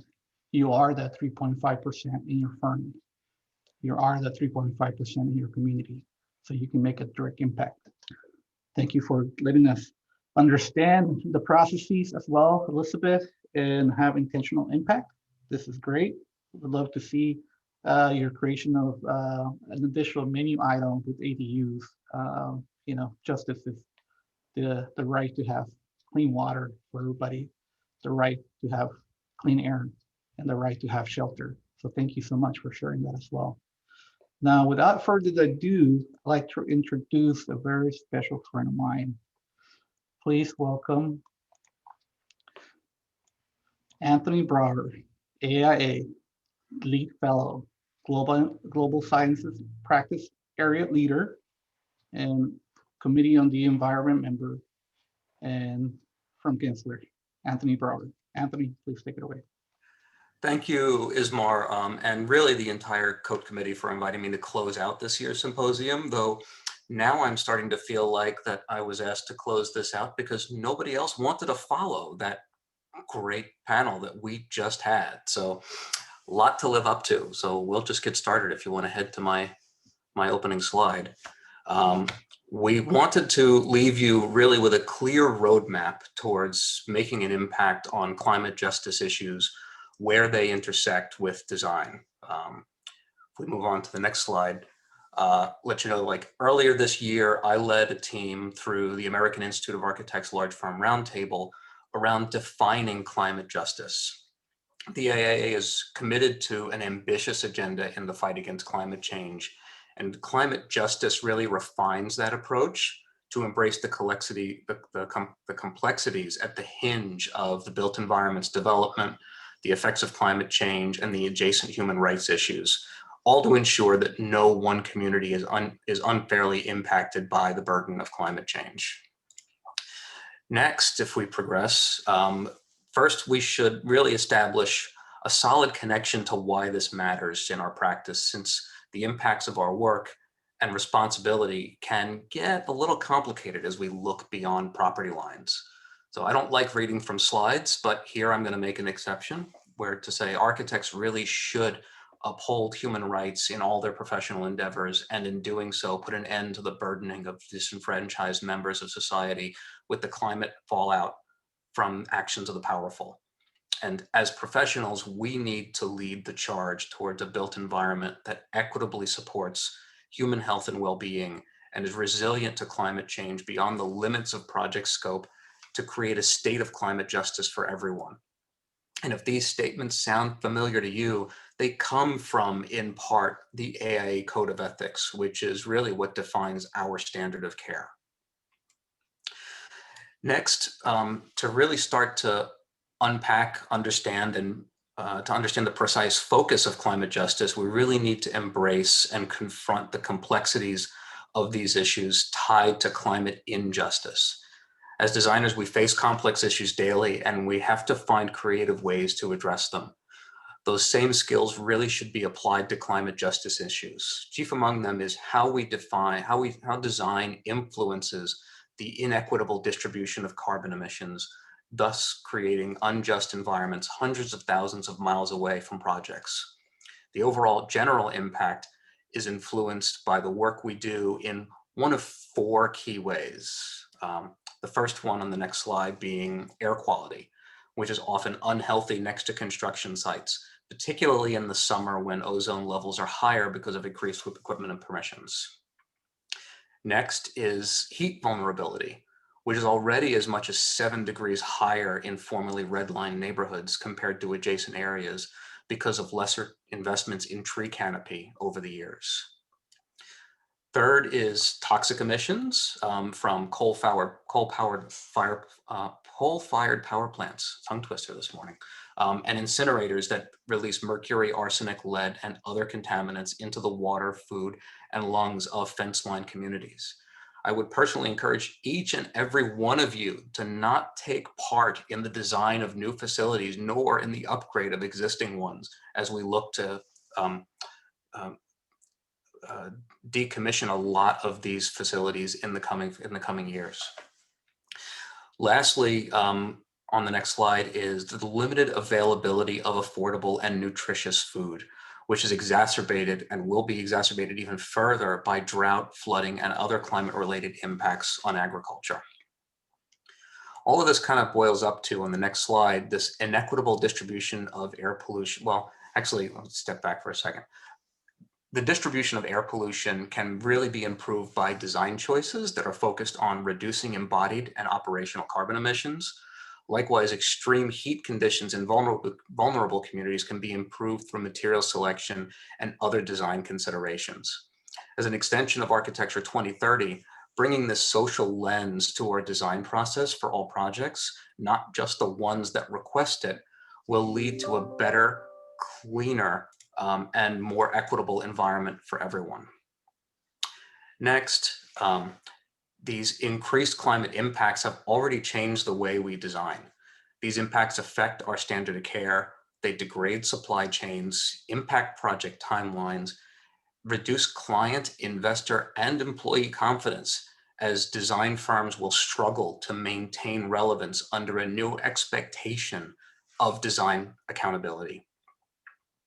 The strategies I'm going to talk about today align under 3 major themes, and I'm going to give away the content in advance as I copy a board link.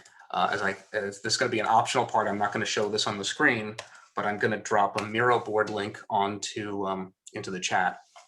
Please feel free to add your thoughts on the board as they relate to climate justice around the challenges of advocacy, design actions, and takeaways. But again, like I said, the next slide is what I'm bucketing those three groups under. And the three groups are, it's design interventions, which incorporate specific strategies that reduce air, water, and soil pollution, mitigate heat vulnerability, and reduce carbon emissions caused by our work. Advocacy, which focuses on supporting the evolution of building codes that make justice a factor and address community health. Excuse me. And finally, firm values and beliefs, with a call to update or establish corporate guiding principles that center on climate justice to guide our teams to prioritize what is right over what is easy. So kicking off the first one on the next slide is, how do we impact our communities? We need to make it a point to include community impact analysis on every design project to reflect the local values and ensure design solutions do not create injustices within or to neighboring communities. Next is look to take community action. How do you embrace nature-based design solutions to reduce the climate risks and vulnerabilities facing these communities? For example, prioritizing community tree cover and site vegetation, particularly in formerly redline districts, to eliminate the uneven distribution of heat vulnerability and flood risk. Third is, on the next slide, how do we prioritize local action? We need to engage local expertise and supply chains to reduce the climate impacts of people and material transportation. I told one of my teams not long ago that it's very sustainable to only specify local materials, but it's transformational when an entire community will never again specify any products that are manufactured outside of the country where the project is located. Think about that for just a moment. Like, Gensler is a global firm with more than 50 offices, and if one team does that, it's a very good move. But think about every single office, every single designer that we talk to around the firm never chooses to specify stone from China or another location when we should be trying to mitigate the transportation connected to the products that we need to build our buildings. Fourth is committing to common goals, and that helps increase the impact of our decisions. At a minimum, we should all organize around compliance with the AIA 2030 commitment and the AIA Materials Pledge. For those who don't know, that's actually coming up on Design Awards this year, and if you are not a signatory, it will not be eligible to submit for Design Awards. So let's all get on the same ship and let's all get moving in the same direction.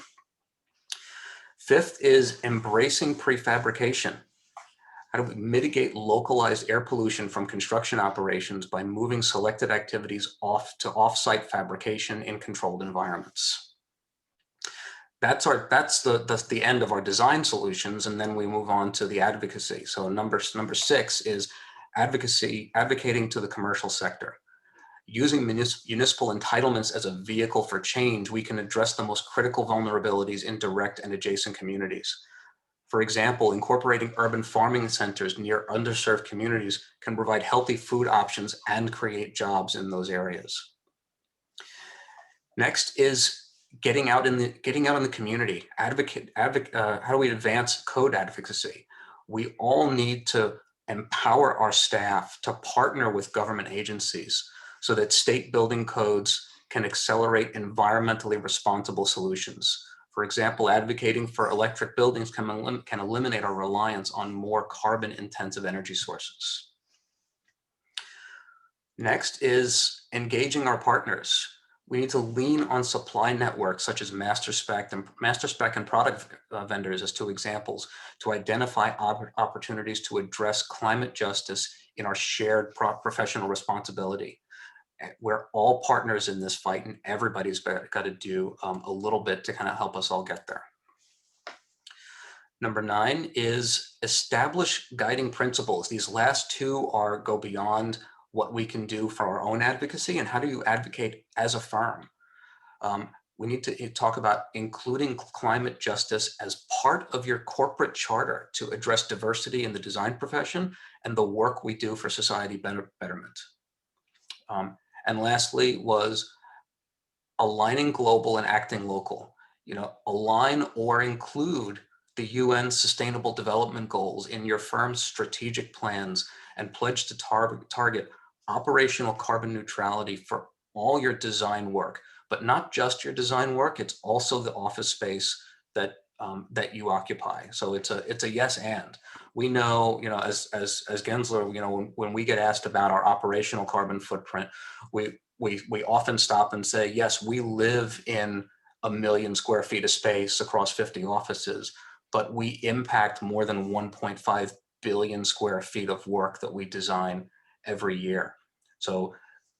But they both have to happen hand in hand. You can't just do it for one, you have to actually walk the walk. So those are our 10 actions, again, connected to design opportunities, advocacy, and then firm beliefs and goals. I see a really quick question on number 8, just in my peripheral view. Number 8 was engaging partners, and that was the master work, master spec and product vendors, so we can identify those opportunities to address climate justice in our shared professional responsibility. How do we incorporate justice issues in specs or in products? How do we clean up the supply chain? There's a lot of different things that we can do. And again, I just saw one note here from Renee. Yes, all of this is on the Miro board. You can kind of go on, you can make some notes. If you have any questions, happy to address them. And Ismar, that was it. I don't know what you wanted to do for closing. Oh, we have a special surprise for everybody. And that is just a little bit of us, and thanking you all for sticking around and participating in the 1.5 degrees Celsius Symposium on Climate Change 2021. We really appreciate your support. The following people are folks that you want to have in your firms, you want to partner with, you want to share ideas, or have a cup of tea. But these are the folks that put together all of their heart, got past that Zoom fatigue, and somehow have carved time to sort of put this symposium together.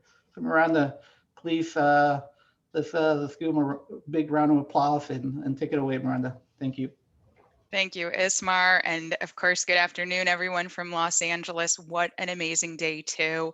To all the presenters today, to all the presenters last Friday, and of course, all of you for attending. Thanks for being here for this symposium.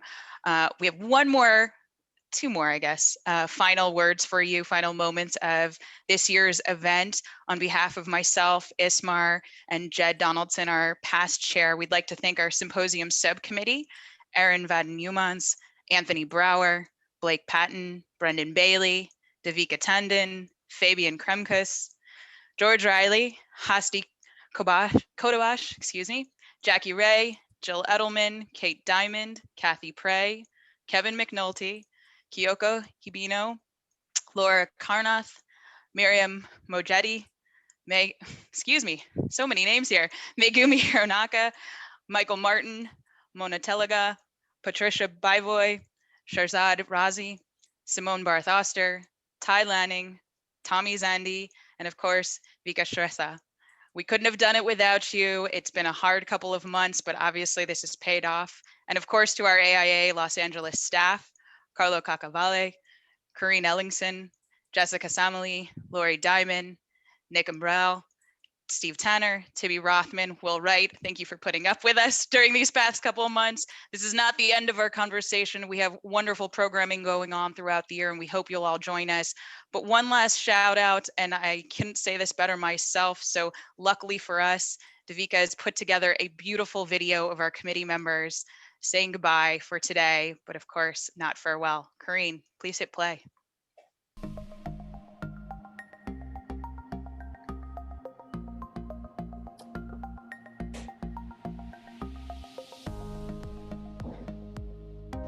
Hi, my name is Simone Barth. I'm Senior Project Manager at Omgivning, and I'm currently serving the AIA California Code Steering Committee. Hi, my name is Miranda Gardner. I'm a Sustainable Design Leader at HKS Architects, as well as AIALA COAT Vice Chair for 2021. Hi, I'm Anthony Brower, Director of Sustainable Design at Gensler in Los Angeles, and member of the AIA Committee on the Environment. My name is Kyoko Hibino, Senior Associate for Scott Jones Design. Hi, I'm Fabian Kremkus, a design principal at Co-Architects here in Los Angeles. I'm also serving on the AIALA board as a director, and I'm part of the Committee on the Environment. Hi, my name is Hasti Kodavaks. I'm an architect, a project manager with Design Illustration Group, and a member of AIALA Committee on the Environment. Hi, I'm Vikas Shrestha. I'm an associate principal and director of sustainability at Steinberg Hard, and I'm a father of 2 boys. Patricia Bijvoet, landscape architect and urban planner for UPLA Studio. I'm Shah Razi, and I'm a job captain at Omgivning. Hi, my name is Kevin McNulty. I'm an architect with Gensler. Hi, I'm Jackie Ray, an architect serving on the AIALA Committee on the Environment. Hi, I'm Jill Edelman. I'm a senior project architect at HDR Los Angeles. Hi, my name is Ismael Enriquez. I'm an associate at Torquay Gallison Partners, and I am also the AIALA Committee on the Environment Chair. Hello, I'm Mariam Mujdahi, principal of MAM. Hi, I'm Tommy Zandi. I'm an architect and an associate director at Skidmore, Owings & Merrill, Los Angeles. My name is Devika Tandon, and I'm a designer at Perkins & Will LA. It's important to me that we find solutions for climate change for both the health of our planet and future generations. We as designers have an obligation to create healthy, equitable, sustainable, and high-performing buildings because our future depends on it. Now is the time to act. I am passionate about making buildings that catalyze a future with a healthy planet and healthy people. As past chair and founding member of the symposium, it's been super exciting to see this event grow over the last 4 years. And its urgent message, how we as architects and within this profession can mitigate climate change, reaches an ever-growing number of people. And I'm very proud to support this committee. I believe it is the most important work that we're doing in the AAC community, and also the greatest opportunity that we have. The Committee on the Environment provides us an opportunity to all come together and tackle this problem holistically, and to begin to connect the dots in regards to challenges that we're facing with climate change. This year's symposium is structured to help you turn climate advocacy into climate actions, and should underscore our responsibility to uphold human rights in all of our professional endeavors, and in doing so, put an end to the burdening of disenfranchised members of society with the climate fallout from actions of the powerful. This is climate justice at its core. I'm really excited to be a part of 1.5 Degree Symposium because it highlights strategies and techniques for architects and planners to tackle climate change and with it, climate equity.